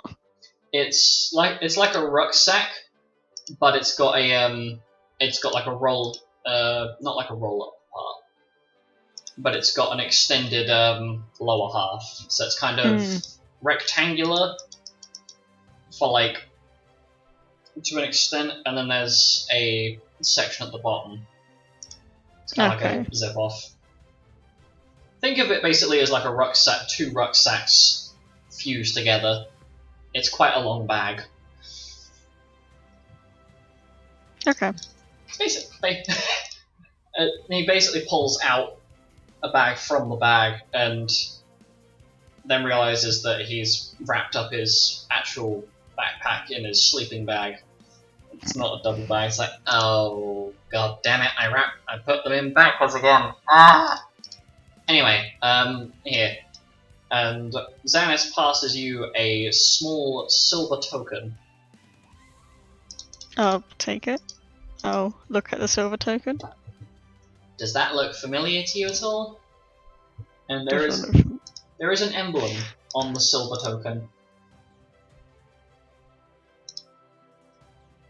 Would you like to roll? Like to roll history? Yeah. Let me. Eeny, meeny, miny. History. 19. 19. You do recognize the symbol, and the symbol is very similar to how could I describe it? Very similar to a bird flying upwards with what looks like some sort of wreath of what looks like olive leaves in a wreath around the bird, which you recognise as the symbol for the Forest Guard Guild back on Honeymill. So I'm gonna give that to you because I found that in the back of the cart like ages ago, and I keep forgetting to give it to you. But I think that might have belonged to your mother because it's got KD etched into the back of it. Yeah. Oh yeah, yeah. This is the emblem for the Forest Guild back in Honeymill. Whoops. I guess your mother will probably be quite happy to have that back. Yeah. Well, we'll be going to Honeymill soon enough. Oh yeah, the that lady with the weird possession thing going around. Yeah, Hilda. Do I actually know Hilda? Roll me history. That is 26. Yes, you do know Hilda because you have a brief moment to think and then recognize the name Hilda. I'm actually gonna get her full name up so I can just catapult it out there. You remember the face of a female human in a pewtersmith shop, going by the name of Hilda Lockhart. And you remember your mother collecting some freshly crafted tableware and cutlery from her shop. You remember that because there's normally a little engraving symbol that Hilda adds to the end or the handles of her cutlery, which you saw every single day that you had food, which was every day, 3 times a day. Smiley face. Yeah, I keep on forgetting that I actually know. Well, I've met Hilda. Oh? Mother would get cutlery. Yeah, cutlery from Hilda. Very good cutlery. And who can always recognise them by the little symbol that she does at the end of every single cutlery. I don't understand how she does it. Sounds a bit extra, but I like it. Can we get a spoon to throw at Mira when she's being stupid? Oh, that actually sounds. How big? How good's your throwing arm? Pretty good. Then we get a comically large spoon. We get a comically large spoon from Hilda, and then every time Mira says something dumb, I can go and get money so we can enchant the spoon so it returns after you throw it. Oh my god. We can go that level of extra. Oh yeah. And Xanis is rubbing his hands together with a smile on his face. Oh, this is gonna be fun. Well then. Also, I think Yuzok wanted to have a chat with you. That might yeah. I wanted to talk to him as well. I don't think I've actually talked to him since I've met him. Marla just does a thumbs up and awkwardly smiles. Xanis has a little chuckle. Well, if you go and sit yourself down on one of the little benches that's just laying around out here, I can go and grab Yuzok and send him over, I guess. I was just kind of having a wander around because my legs ache a little bit. There's no room to run around in here, and also I can't do that. I can't do that on the top deck because I keep having the intrusive and very impulsive thought to jump off and see how hard. My god. Well, no, because there's a reflection barrier, isn't there? Like that all said. So if I throw myself off with enough force, do you think I'll bounce around? Yeah, if I ping pong around in a ball. But I don't want to do it. I don't want to go up there and do that just in case they turn the reflection shield off and I fall into the ocean. Be a Oh, bit that would awkward. be just a tad. Considering, I mean, how high are we? Maya looks at the window. Pretty high. Yeah, I think we're like several hundred, like at least several hundred miles away from land right now, and we're at least a couple of miles into the air, at least. Yeah.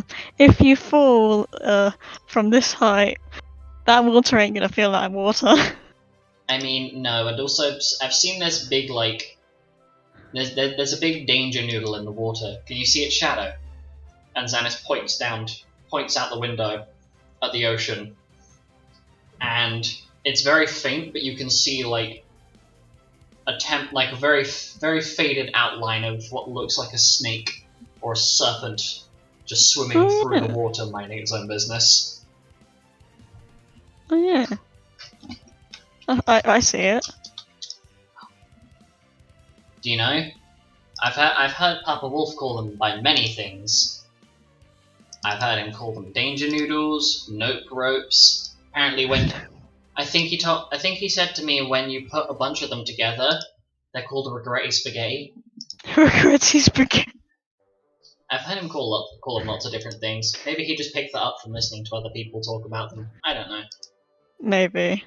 I like calling them nope ropes. It makes them sound like you can throw them. It's really funny to imagine that. Oh my god. And Xanis very quietly mutters, I do kind of feel bad for snakes though, because they don't have arms or legs.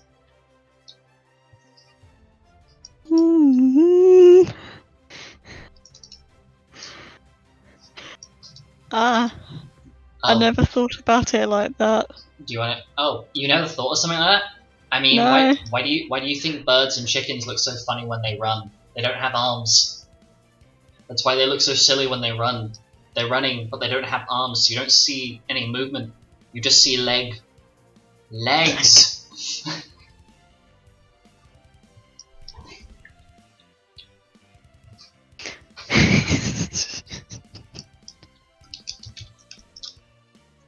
And then Xanis has a moment. Although now I think about it, I did see this I think it was a chicken, like a white feathered chicken, just waltzing around. Maybe somebody brought their pet on board by accident. Oh well, it'd be really funny if somebody's just left their chicken running around. Wait. What? Was there any other details? Was it like a literal chicken? I just saw a white chicken strutting its way around the corridor at 2 a.m. in the morning. What the fuck? And then I went to try and follow it, and there was this really old lady at the end of the corridor who, I think, she screamed yeet. She screamed yeet at me, and then threw this tiny coin at me, and then I don't think it was a coin. I think it might have been a tiny pebble. I don't remember the pebble though. At least not where it landed. But I saw a tiny white chicken walking around. I couldn't find it though. I lost it.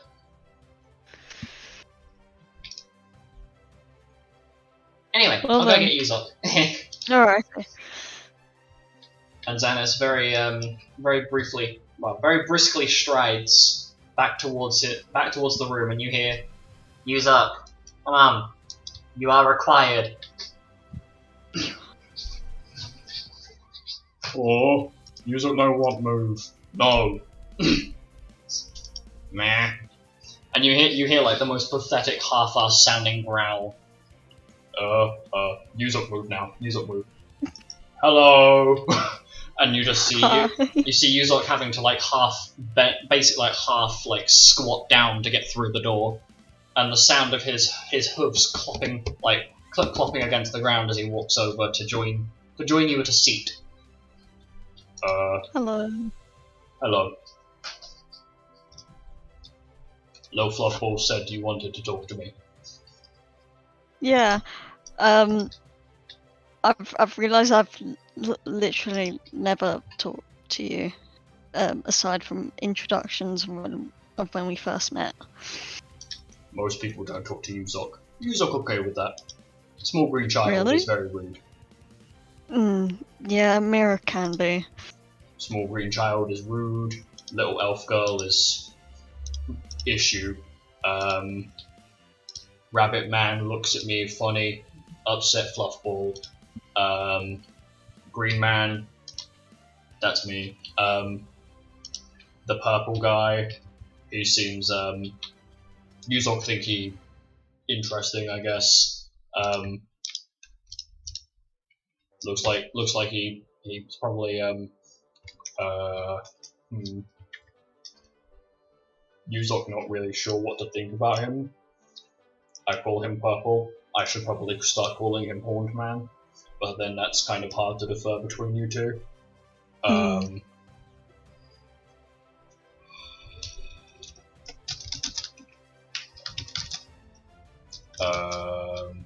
Let's think. Yuzok not sure about little fluffball or the short one, the small one. Xanis is Yuzok to a fluffball, but other fluffball. No, K? not- Yes, K. Yuzok think K is okay. Gelder is interesting. Yuzok find him funny. Though Yuzok concerned for his ability to use whip. Zanis told me about the incident that happened during shopping for said whip. Yuzok just has a big grin on his face. It's almost like a childishly large grin. Yeah, Yuzok thought it was quite funny. And then little fluffballs told Xanis off. Told Xanis. Wait, not both little fluffballs. Only the short one. Short pinkish fluffball told Xanis off for laughing. So Yuzok not laugh. But Yuzok laugh in Orcish. That way small girl can't tell. And he lets out like a... It's not even like a laugh, it sounds more like a hearty bellow that echoes.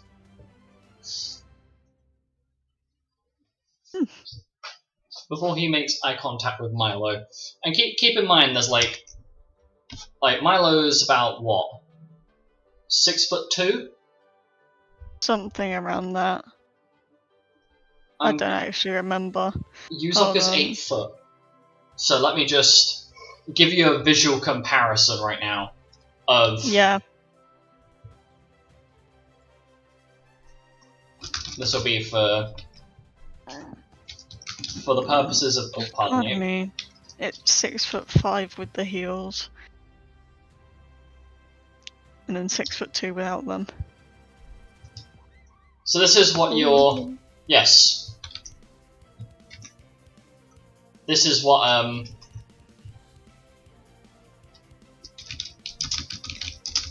So this is what you're dealing with right now. So you're having to like kind of crane your neck up a little bit just to make eye contact with him. Everyday life. But Yuzok never really think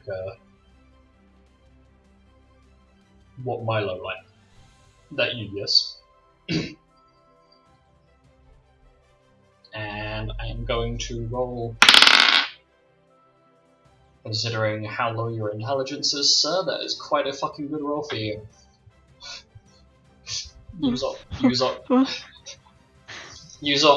takes a moment to remember. Yes, you are Milo. He is not getting he's not thinking somebody else is Milo. Yuzok think you're okay, but Yuzok think you're sad. Yeah. You're not wrong. Yuzok do what? Yuzok do what he do for little fluffball, make him feel happy. And then he places his very large, meaty hand on the top of your head and pats your head. And for context, this guy is what? Like, he's naturally quite heavily built because of the he's a we'll call him a hybrid of orc and horsefolk. And the way I rolled his stats, he started off with a very, very high strength. We'll put it that way. Ah. I'm joking.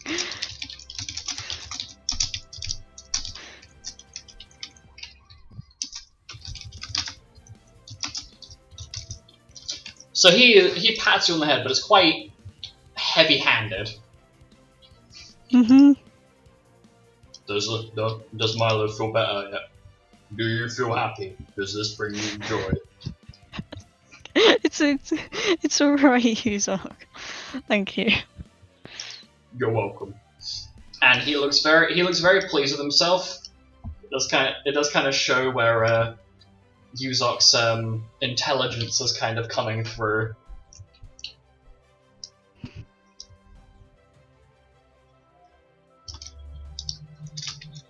Me trying to find something. Hold on. Can't find it. No. Are you looking for where we were discussing what might be part on the table for interactions? Are you looking for that chance? Well, I mean, I found it. I'm just trying to find something very specific that's in it. Considering it got broken up by me talking about pins. Ah, yes.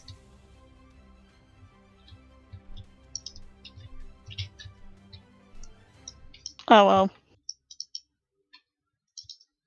Carry on.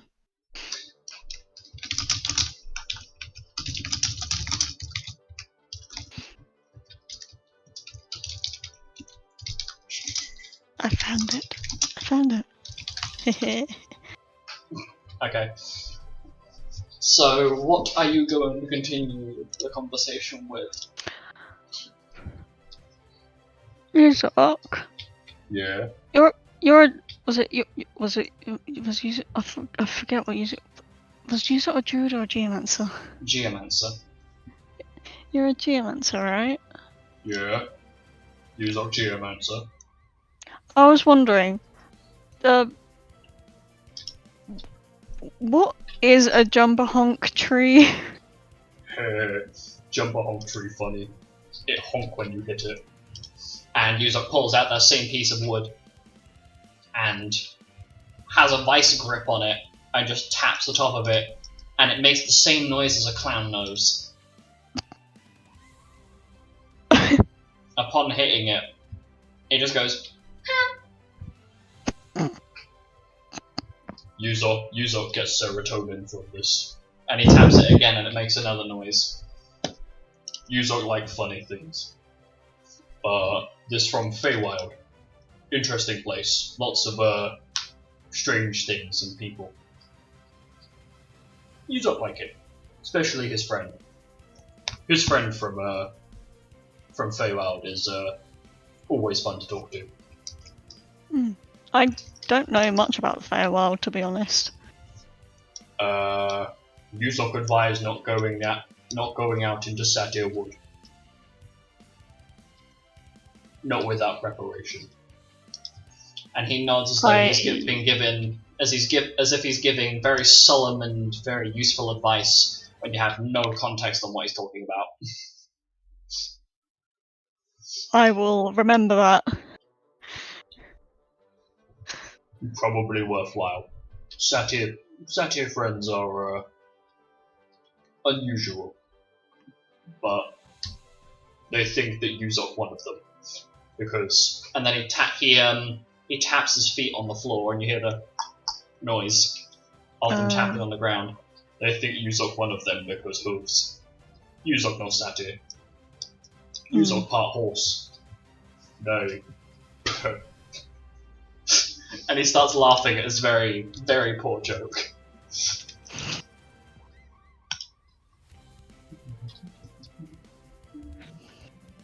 Me trying to find his Moogle. Do, do, do, do, do, do, do, do, do, do, do, do, do, do, do.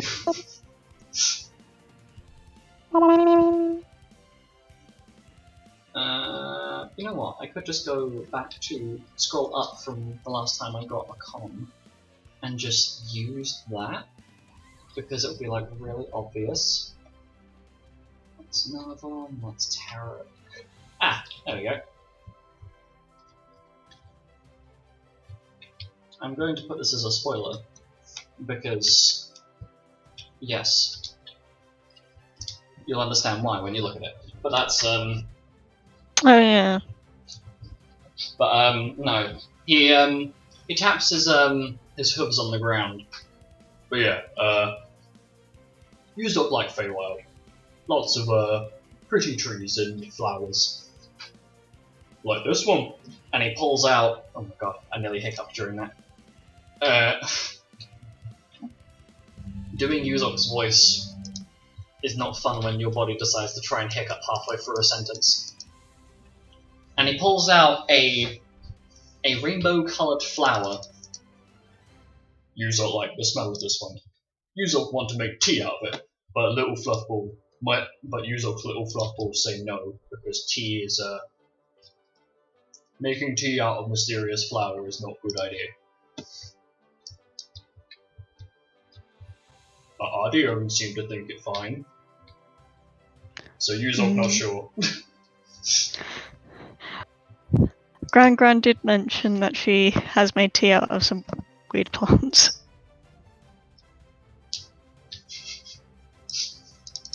And it's at this point that Yuzok smiles and nods in agreement. See? And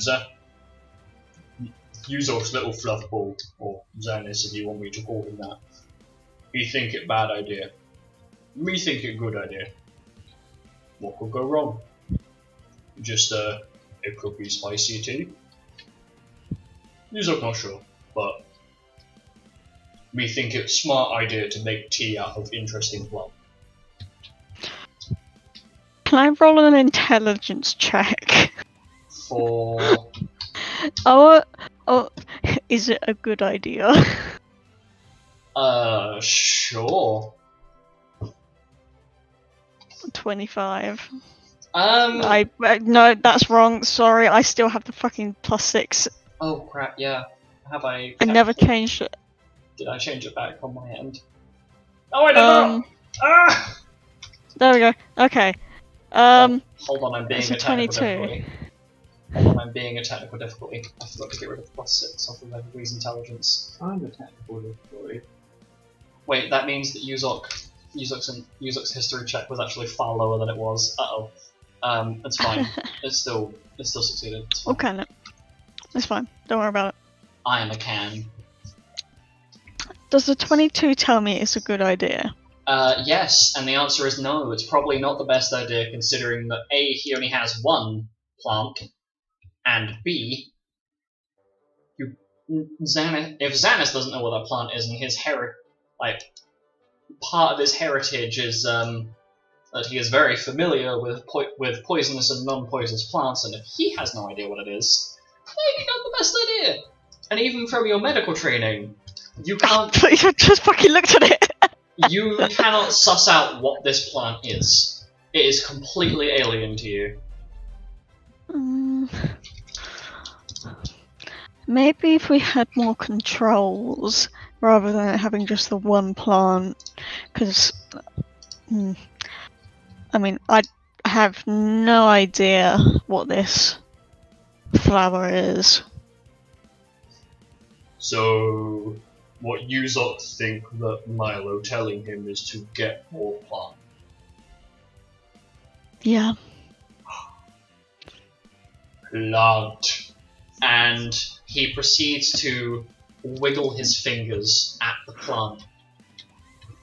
And the plant he puts the plant on the table, and it stands up by its stem perfectly, and it starts bobbing back and forth on the table. Plant gopher.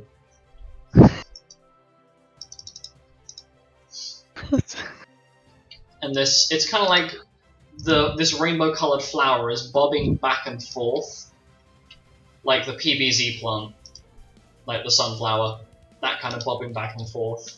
Oh yeah.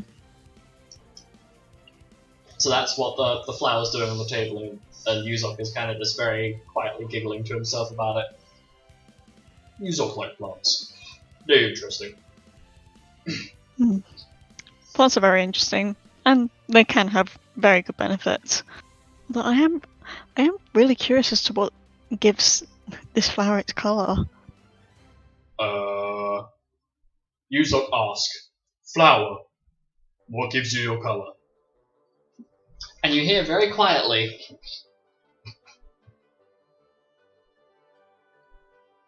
sun, echo out from the plant. There you go. Milo has a shocked look on his face. I didn't know that was a thing. Well, now you do! Yay! And Yuzok just looks at the plant. Yuzok didn't say plant could be rude. Bad plant.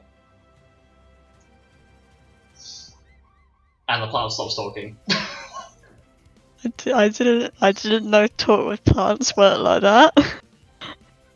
Oh, it's not talk with plants that's Oh, it's not talk with plants. Okay, it's something just a talking entirely. plant. No. This plant has stopped bobbing now as well and falls over. Wow, you crushed the spirit. Did you awaken the plant? This is me talking to you, Lupus. What? Out of character? Yeah. I cannot elaborate that information. I need that as my ringtone now. No, just a notification message of just every time I get one, just sun. Anyway, no. So the plant has stopped talking and fallen over, and Yuzok looks up at Milo with an almost apologetic expression on his face. Me sorry that the plant's so rude. We tell it off later. It's alright. Magic isn't something that I'm very used to seeing. Yuzok could show you more magic. Wait, hang on. No. No, that's correct. Yuzok trying to make sure he doesn't give people weird ideas. Happened in Rabbit Hobble a lot when Yuzok went there last time. Lots of rabbit get wrong idea. I think Yuzok is talking about different kind of magic trick. When I do this, And he wiggles his fingers at the plant again, and it stands back up on its own and starts bobbing. Sun!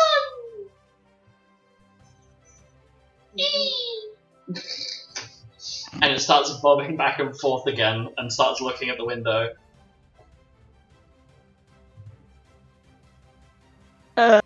Milo had a bit of had a confused expression on his face when it was like that kind of magic trick, and it's just like what? And it's like, oh.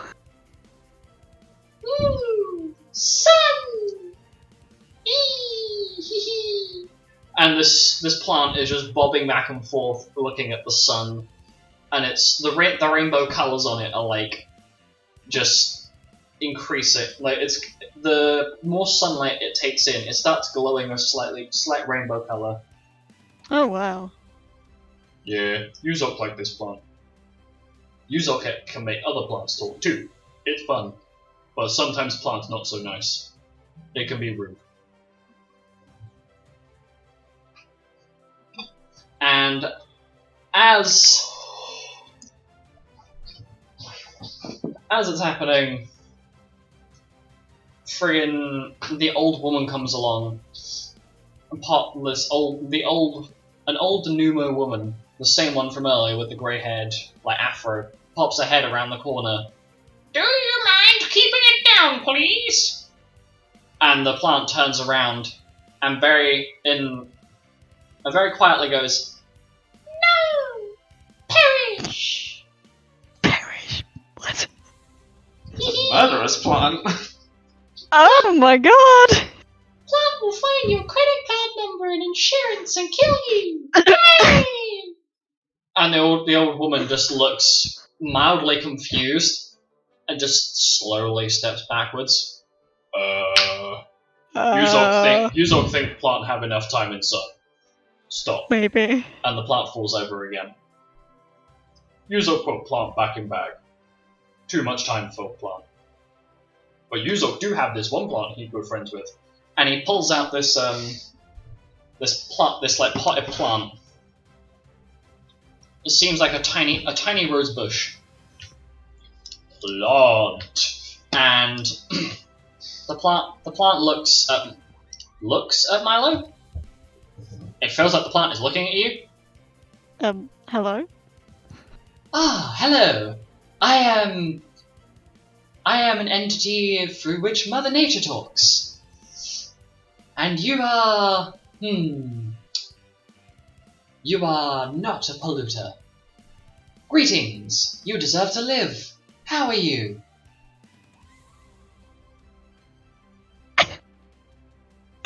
One moment, please. Just dial-up noises. Please hold. We're not a Just a polluter. buffering symbol appears in front of Milo's face. Okay.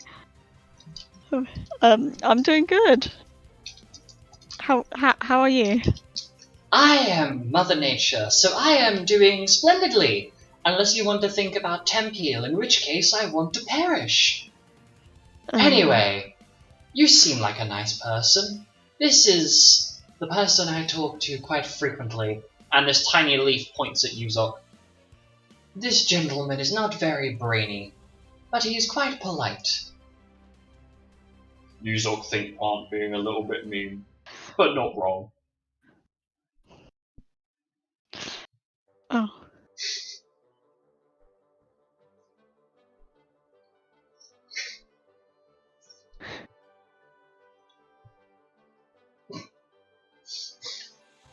Yuzok stops the plant, puts it back in his bag.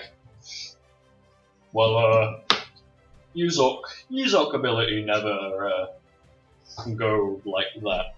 First time Yuzok showing to anyone other than Little Fluffball. That Yuzok special ability. And he smiles, and it kind of clicks in your head that this is a thing that's unique to the Marikov bloodline, because you've not seen any other potential geomancer that you've encountered do something similar. Otherwise, the first thing that comes to your mind is if this were possible by any other geomancer, the 5 PM lettuce would probably have a mind of its own and probably be chasing Mira around with a fork or a knife of some variety. And for some reason, you have to like do a double take for a moment, as that's the first thing that your brain comes up with. And Yuzok looks at you. Are you okay there? You seem a little bit confused. Yeah, I'm alright. No, it kind of reminded me of what we called the 5 PM lettuce incident with Mira. Yuzok think that's funny when Xanis tell him a little bit about it. And I shouldn't have thought about it, but for some reason a lettuce just chasing after Mira. Yuzok could do that, but Yuzok choose not to. Abuse of Yuzok's power. Unless... And Yuzok scratches his chin, as he's now debating the idea of using his ability to animate a lettuce. Sure, the lettuce would have gone mouldy by now. No, like just a whole freshly grown lettuce out of the guild gardens. Just any lettuce have it out from there. No. I mean, we'd established that the 5 PM lettuce is just one of the guild members using telekinesis to mess with Mira. Yes. Anyway, Yuzok should probably go and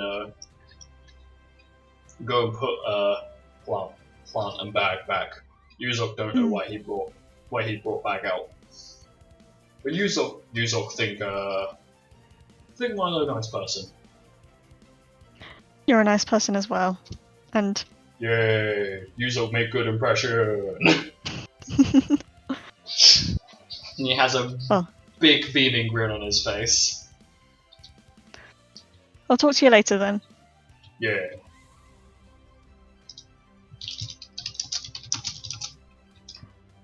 And I am going. okay, so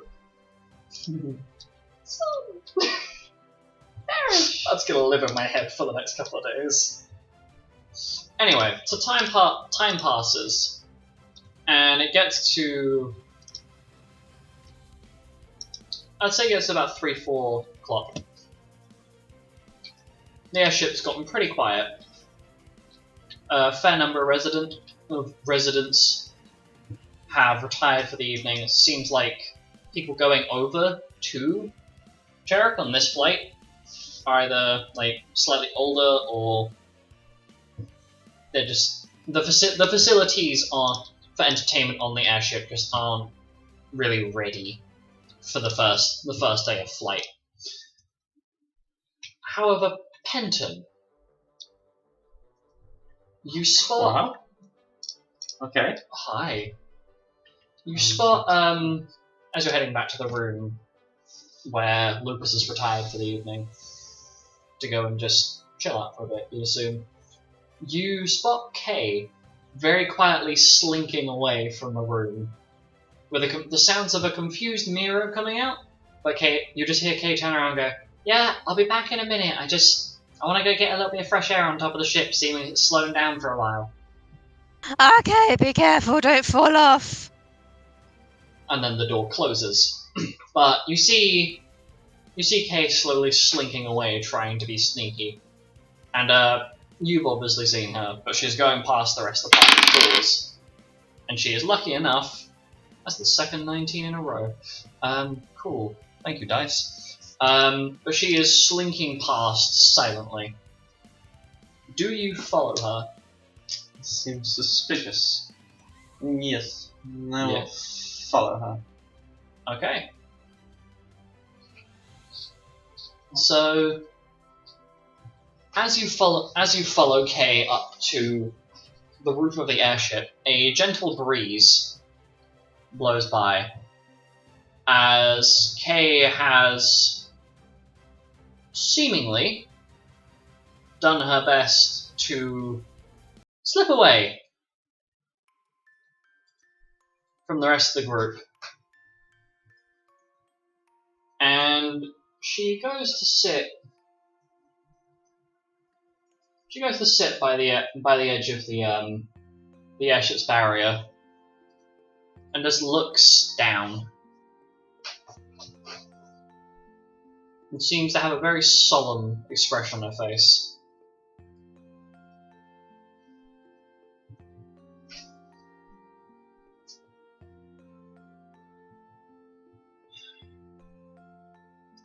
Nothing down there but the sea, kid. Oh, hi.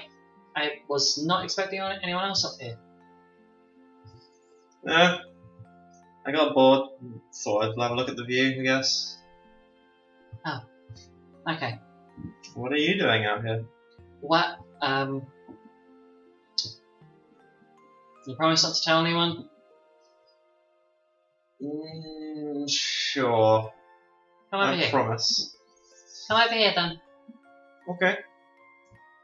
And as you approach, she places down onto like a small piece of like quilt. She places down her personal diary, a pair of scissors, and two very important things. The gemstone from her staff, the small ball of amethyst that was in her staff right at the start when you first met her, and the gemstone from the shawl. Surprisingly enough, she seems to have this like quilt that she's put everything on, you realise actually the dress that she normally ends up wearing. And that realization kind of clicks in.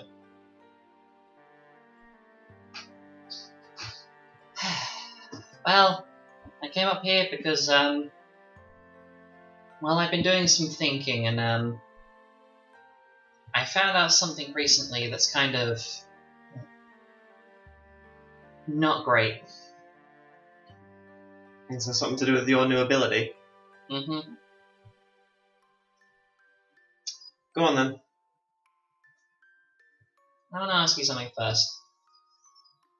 Me? Okay, sure. Do you think I'm worth being part of this group? As I am now, not how I used to be. What do you mean? I don't know. What happened with, I guess, my death and this new scar across my face? I've been doing some re-evaluating and I don't know whether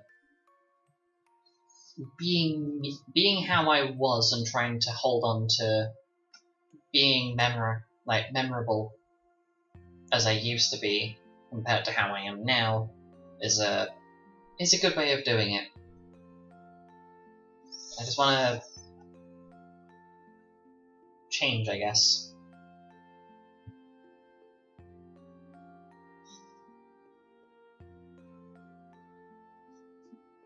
Well, I guess I do know a whole lot about being a different person in the past to how I am now, so... And I certainly wouldn't want to be that person anymore. But you're not that different, you're just more mature. I guess. But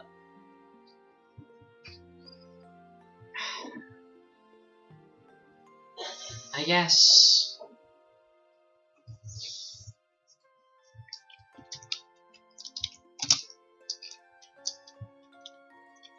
if I were to explain it to you, the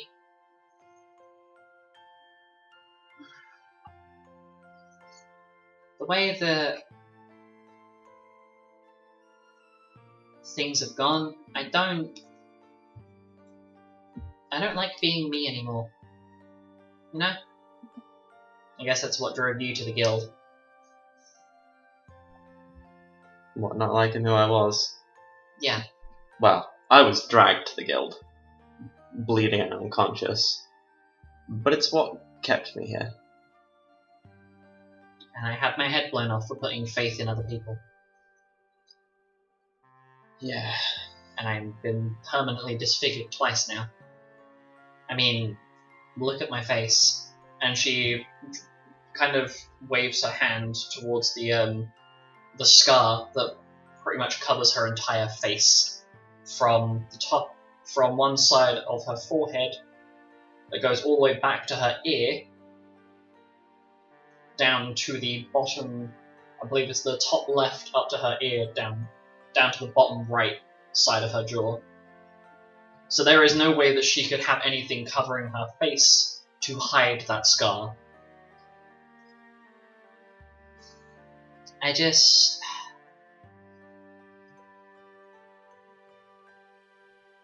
don't like it.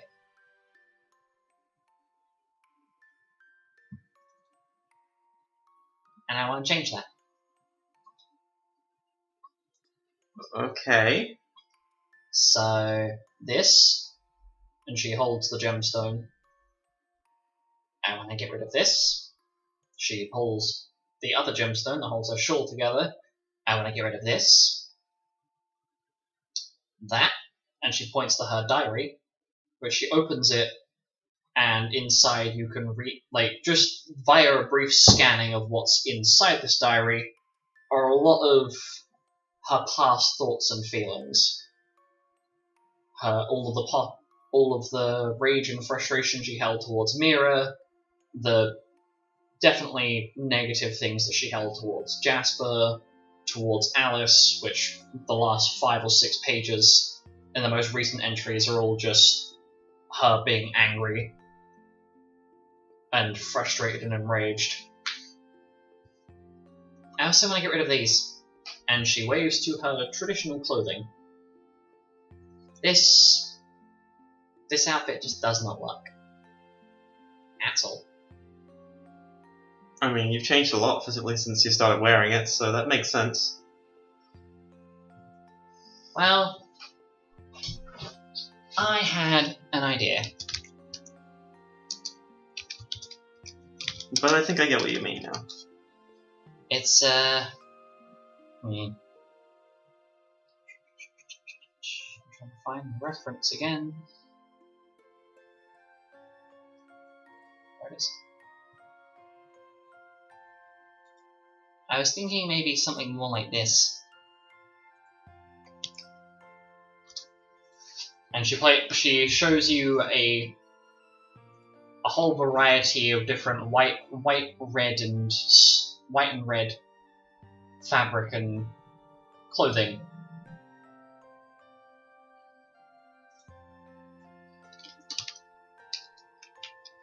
Not gonna lie, I'm digging that. That is very sleek and stylish. Yeah, it's also got plenty of space to conceal arrows. Practical as well. Oh, and this, she holds up her hair. She holds up the back of her hair. Yeah. Well,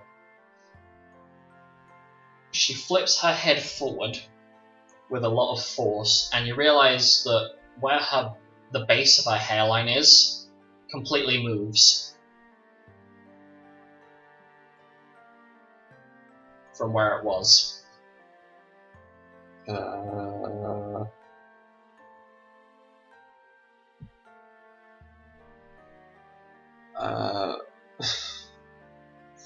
Then just doesn't say anything. And she grabs hold of the back of her hair and yanks. And half of her hair, like we're talking the back and one of the sides, has been completely torn out. There are some visible claw marks in the lilac-coloured fur, well, slightly greyish lilac-coloured fur underneath. They have some of which have bandages over, some of which don't. But the entire right side of her hair is the only part that's really left there. And she just tosses like what is essentially like a half wig onto the ground. Oh my god. Yeah, How long have you been hiding that? a couple of days. Basically, the day I came back to being alive, I reintroduced myself, and then while everybody was asleep, snuck out. And yeah, I had a bit of a breakdown. Okay, I'm so sorry to hear that. It's fine. I got to shoot a duck. That was the highlight of that. I got angry, so I started firing arrows, and I hit a duck. Didn't get to shoot a duck. You shot a duck. I shot a duck. Fair enough. And then my dad decided to teach me how to cook it, and it was really tasty.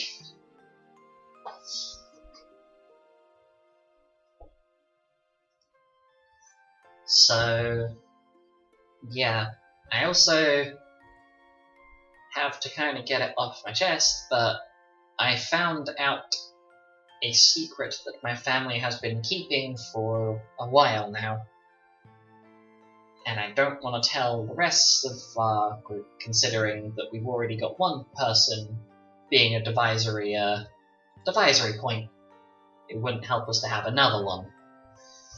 You're gonna get me fucking started on that. Can I indulge you with this secret so that I don't have to carry it on my own? Of course you can. Every single Evander in our family has had to kill one of the Helm bloodline. Oh. And I am the one that has to kill Alistair. Not Mace? You have to. Mm-hmm. I will eventually end up killing him. I'm not entirely sure he'll appreciate that. No, but there'll be a point where he starts hitting the point that Mace did of devouring, of wanting to devour and craving human flesh. It's unfortunately a runic magic that they get stuck with until they consume enough to lead them back to Valeril, where they end up becoming pariahs.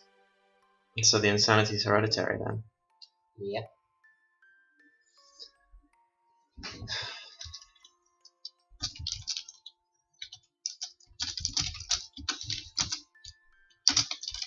Any idea how long we have? I mean, I'm I sure if don't there's a know. book on this sort of thing, you would have read it.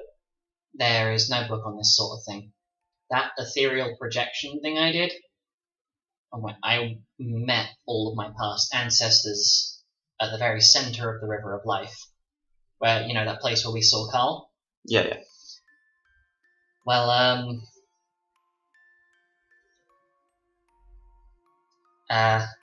well,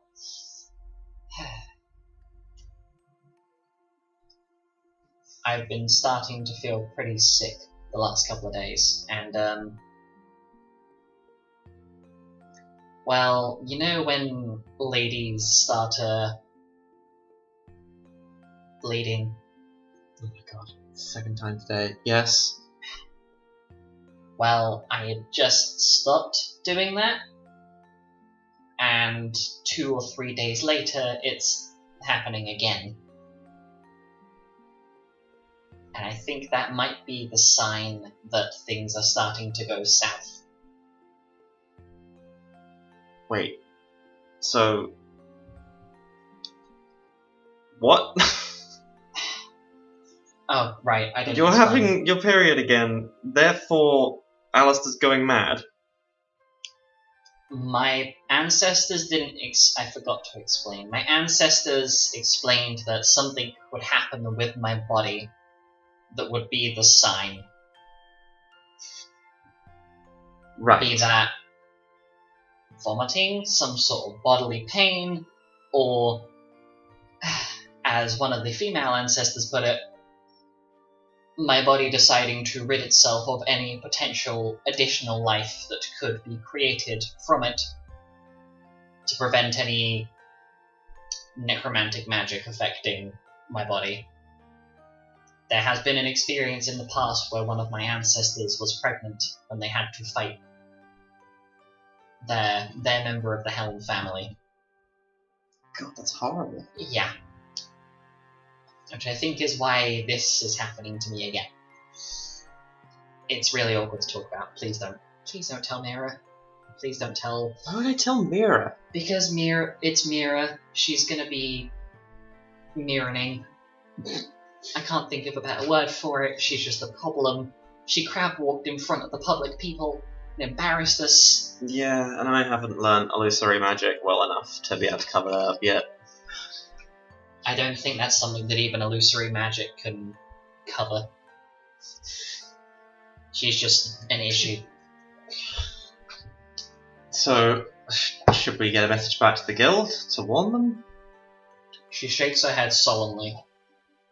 I'm pretty sure my father and the guildmaster are already aware of this. You're sure? She just slowly nods. Well, yeah. Why do you think that my father has not really bothered to elaborate on this? He indirectly was the one who got Alistair's grandfather killed. I guess father, technically. Yeah, father. A man named Percival Saron.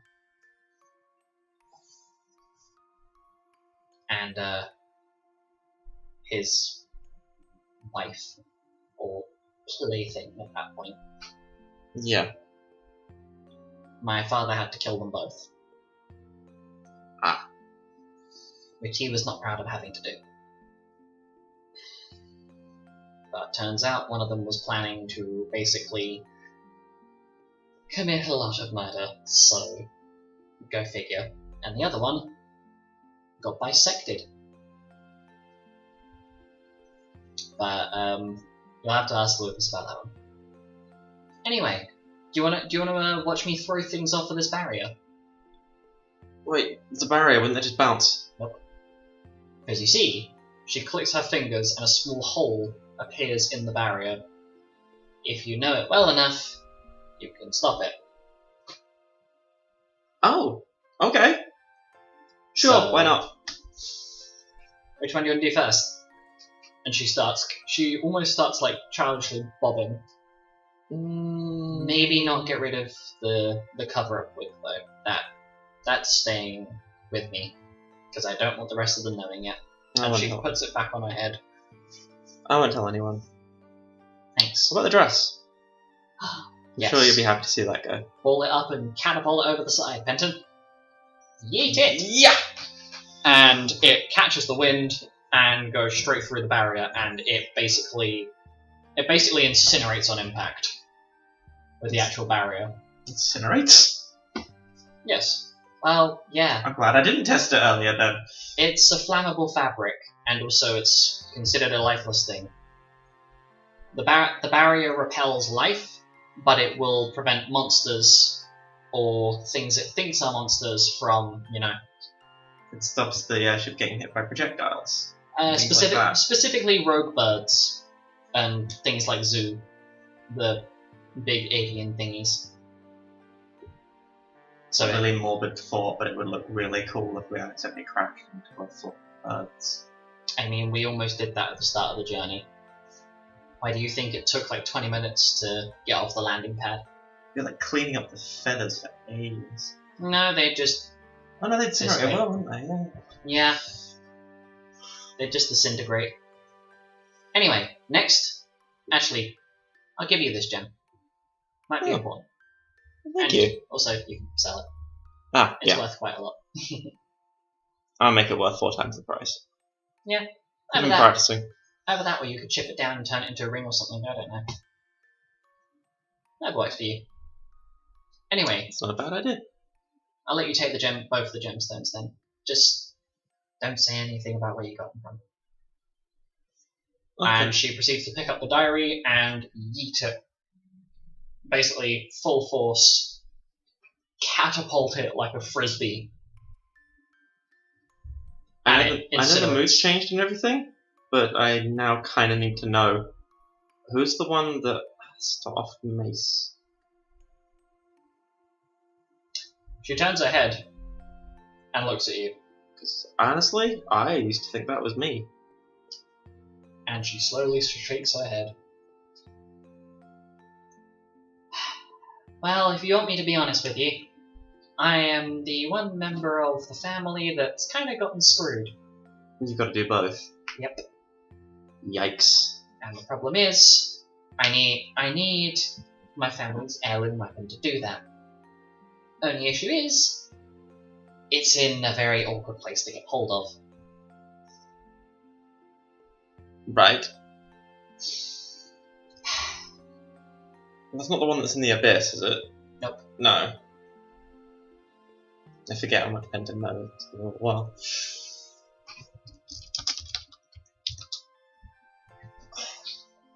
But, well, it's in the plane of Eternus. Wait, no, it's not Eternus. That's The ethereal plane? that's your one, I think. I don't even know what Eternus is. It's a plane, not like we're standing on. But I think it might be in hang on. And she takes a moment to try and recall it. Anyway, in the meantime, throw that shawl over the side. I don't want to see that thing again. Yes, back to freeing ourselves and reinventing. Yeah! And it dissipates on contact with the barrier. You want That's to just? really cool. I mean, there was an old lady that was walking around the ship that she was offering me a bunch of tennis balls earlier. I'm not throwing an old lady. I'm sure I could. I mean, I wasn't going to suggest that, but now I'm contemplating it. No, we could just get a bunch of random things like the in-flight free pencils. Wait, And all the serviettes and the... she the immediately canteen. runs down the steps, grabs the box of pencils left on the side, comes back up. Throw them one by one. It'll be amazing. Yes, Mom. And she takes a moment. Okay, I remember now. My one is in the plane of Judge Slim. Or Judge Zilm, sorry. I would keep calling it fucking Slim. Because that's how my brain remembers how to spell it. Judge what? Judge Zilm. Do people get judged there by any chance? Yes, it's the place that your soul goes to before they decide where it's going.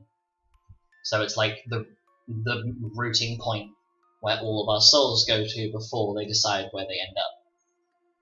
And if you're a deity that you've followed, or several deities that have been paying attention to where you're going have decided that you deserve a pleasant afterlife, your soul gets stopped in the river of life before it goes out to Judge Zilm. Anyway, that's where I've got to go to find my family heirloom, which is a pain in the butt because getting there in the first place requires a necessity to be judged, Uh-oh. be that in a good or bad manner. I don't think I'd succeed if I was judged. I mean, no, but you don't need to. It needs to really be one of us that goes there. It'd probably be me. Oh, thank God. That doesn't mean we have to stop Mira. I could just see her just running straight forward into it. I mean, we could just ask Alec to take her to the plane of Titan. Not the god, the plane. As in, like, it's just filled with big fields and, like, big plateaus of rock and deep waters. We can just let them stay there while the rest of us go somewhere else. Let them frolic in the meadow. Exactly. Well, yeah, pretty much. Anyway. And crab walk as much as she wants there. Exactly. Anyway, you want to sit with me and just watch the sunset? I'd like that.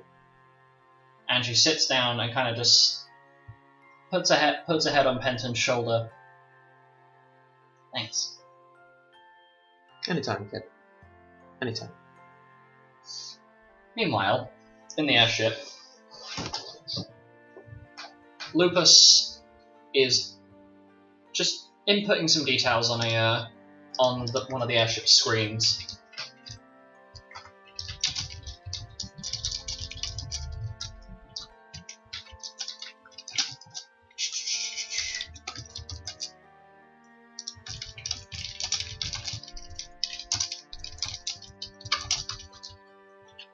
Well, okay, and I hit this, and then I tap this, and then I think I hit this. Ah, there we go. Hello, can you hear me okay? Ziff? Hello? Ah, perfect, there we go. Love it. Anyway, how are you doing, sweetheart? Well, I'm doing okay, but, So, you know how this was supposed to be like a more relaxing trip for you, and I shouldn't really ruin it? Well, we've had a little bit of a problem at the guild. It's all sorted now, but I just thought I at least should make you aware. What's happened? Has friggin' Desmond and Demios paired up together again and blown a hole in the wall?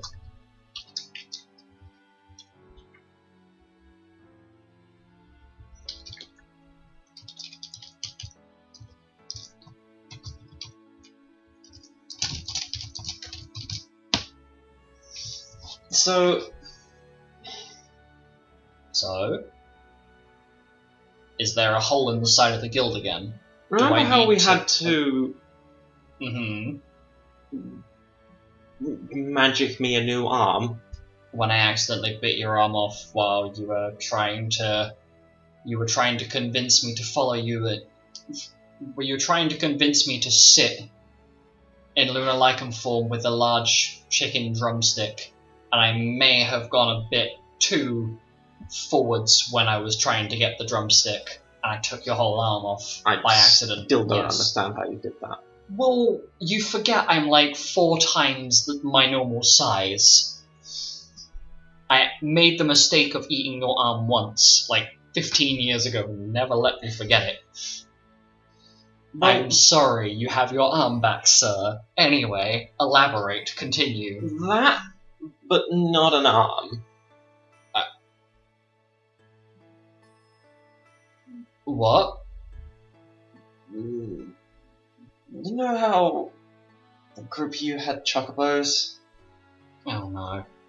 Did somebody let Shalnar in with the idea of him making fried chocobo or something?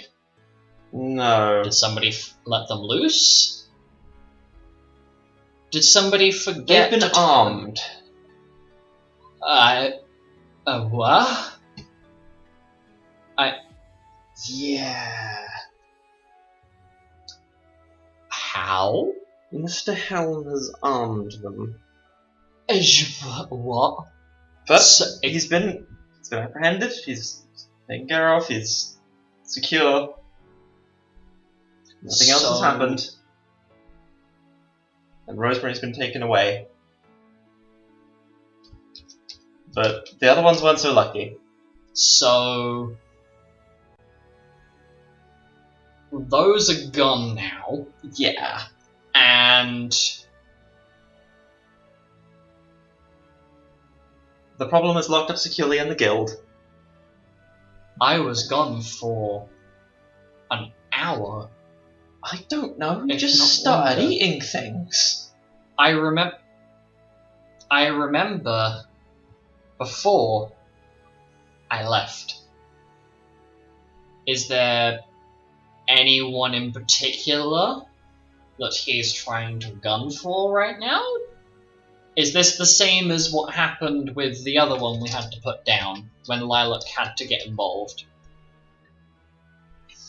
Because I remember Lilac had to go and deal with Percival's ex-plaything when we freed her, and then we had to get rid of her a few years later because she ended up swallowing several behemoths and trying to murder an entire city worth of people using behemoth spells.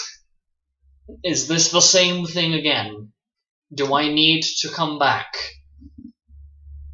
Do not need to come back. Have it under control. Okay, but is it the same thing? Is there a particular thing that they're after this time? Yes. Hang on, let me just...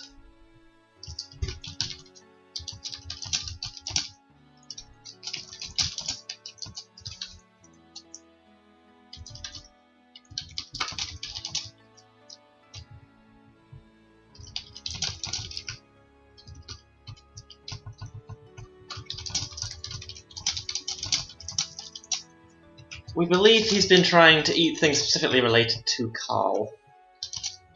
And Milo might be next. That's why you went for Rosemary. We got Rosemary away, Okay, and so... Rosemary's fine. So the request to send Rosemary back to Honeymill was actually a valid request. Yes, it was a valid request. Yes. Yes. So what I'm hearing is we should not be letting Milo anywhere near him. Yes. Anywhere near his cell. because he is securely locked up now. I want to reiterate that. He will not be eating anything else apart from what is given to keep him alive. Oh my god. So, what I remember last time I had to look this up. This is part of their runic magic, isn't it, before they turn into a pariah? I remember us having to watch/deal with something similar with the Pariah King when he first reared his head. Or at least the repeat of when he reawoke last time anyway. So has he got to the... I'm assuming he's gotten to the point of being able to recall the memories of the thing he's eaten. I would explain why Alistair has been such an asshole to me lately. See, I would request to kick him, but he'd probably devour my leg, and I'd rather him not have half the knowledge of the guild, or how to get out of the, or how to get out most of the handcuffs in that guild, or the bindings anyway. Ha. So What, you mean the fail-safes that we put in case I forgot the /lost the key? Yes, for when we have to restrain me during the lunar lichen form during the middle of the black eclipse. Yeah, fun little thing we have to deal with every 4 years in February. Oh god. But yeah, other than that, everything's fine. Right, well that's a lot to decompile. I'm sorry, I didn't want to bother you, but I felt like you should know.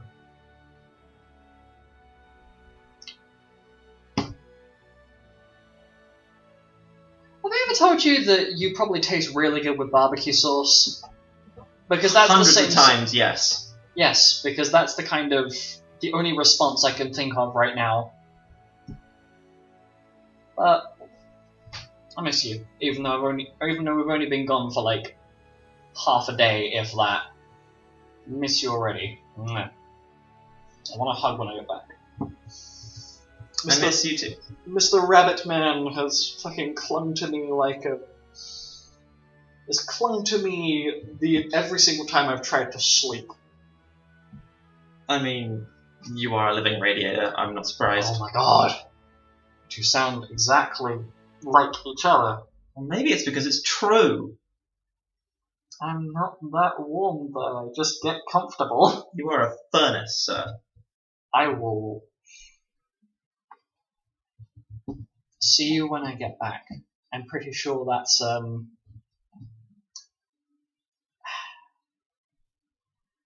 No? Okay, it's not.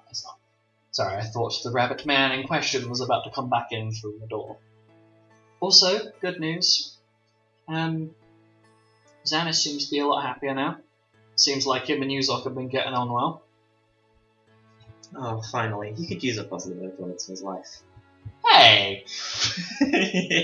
I mean, you're not wrong. I'm not exactly the best influence, but sir. I mean, besides you.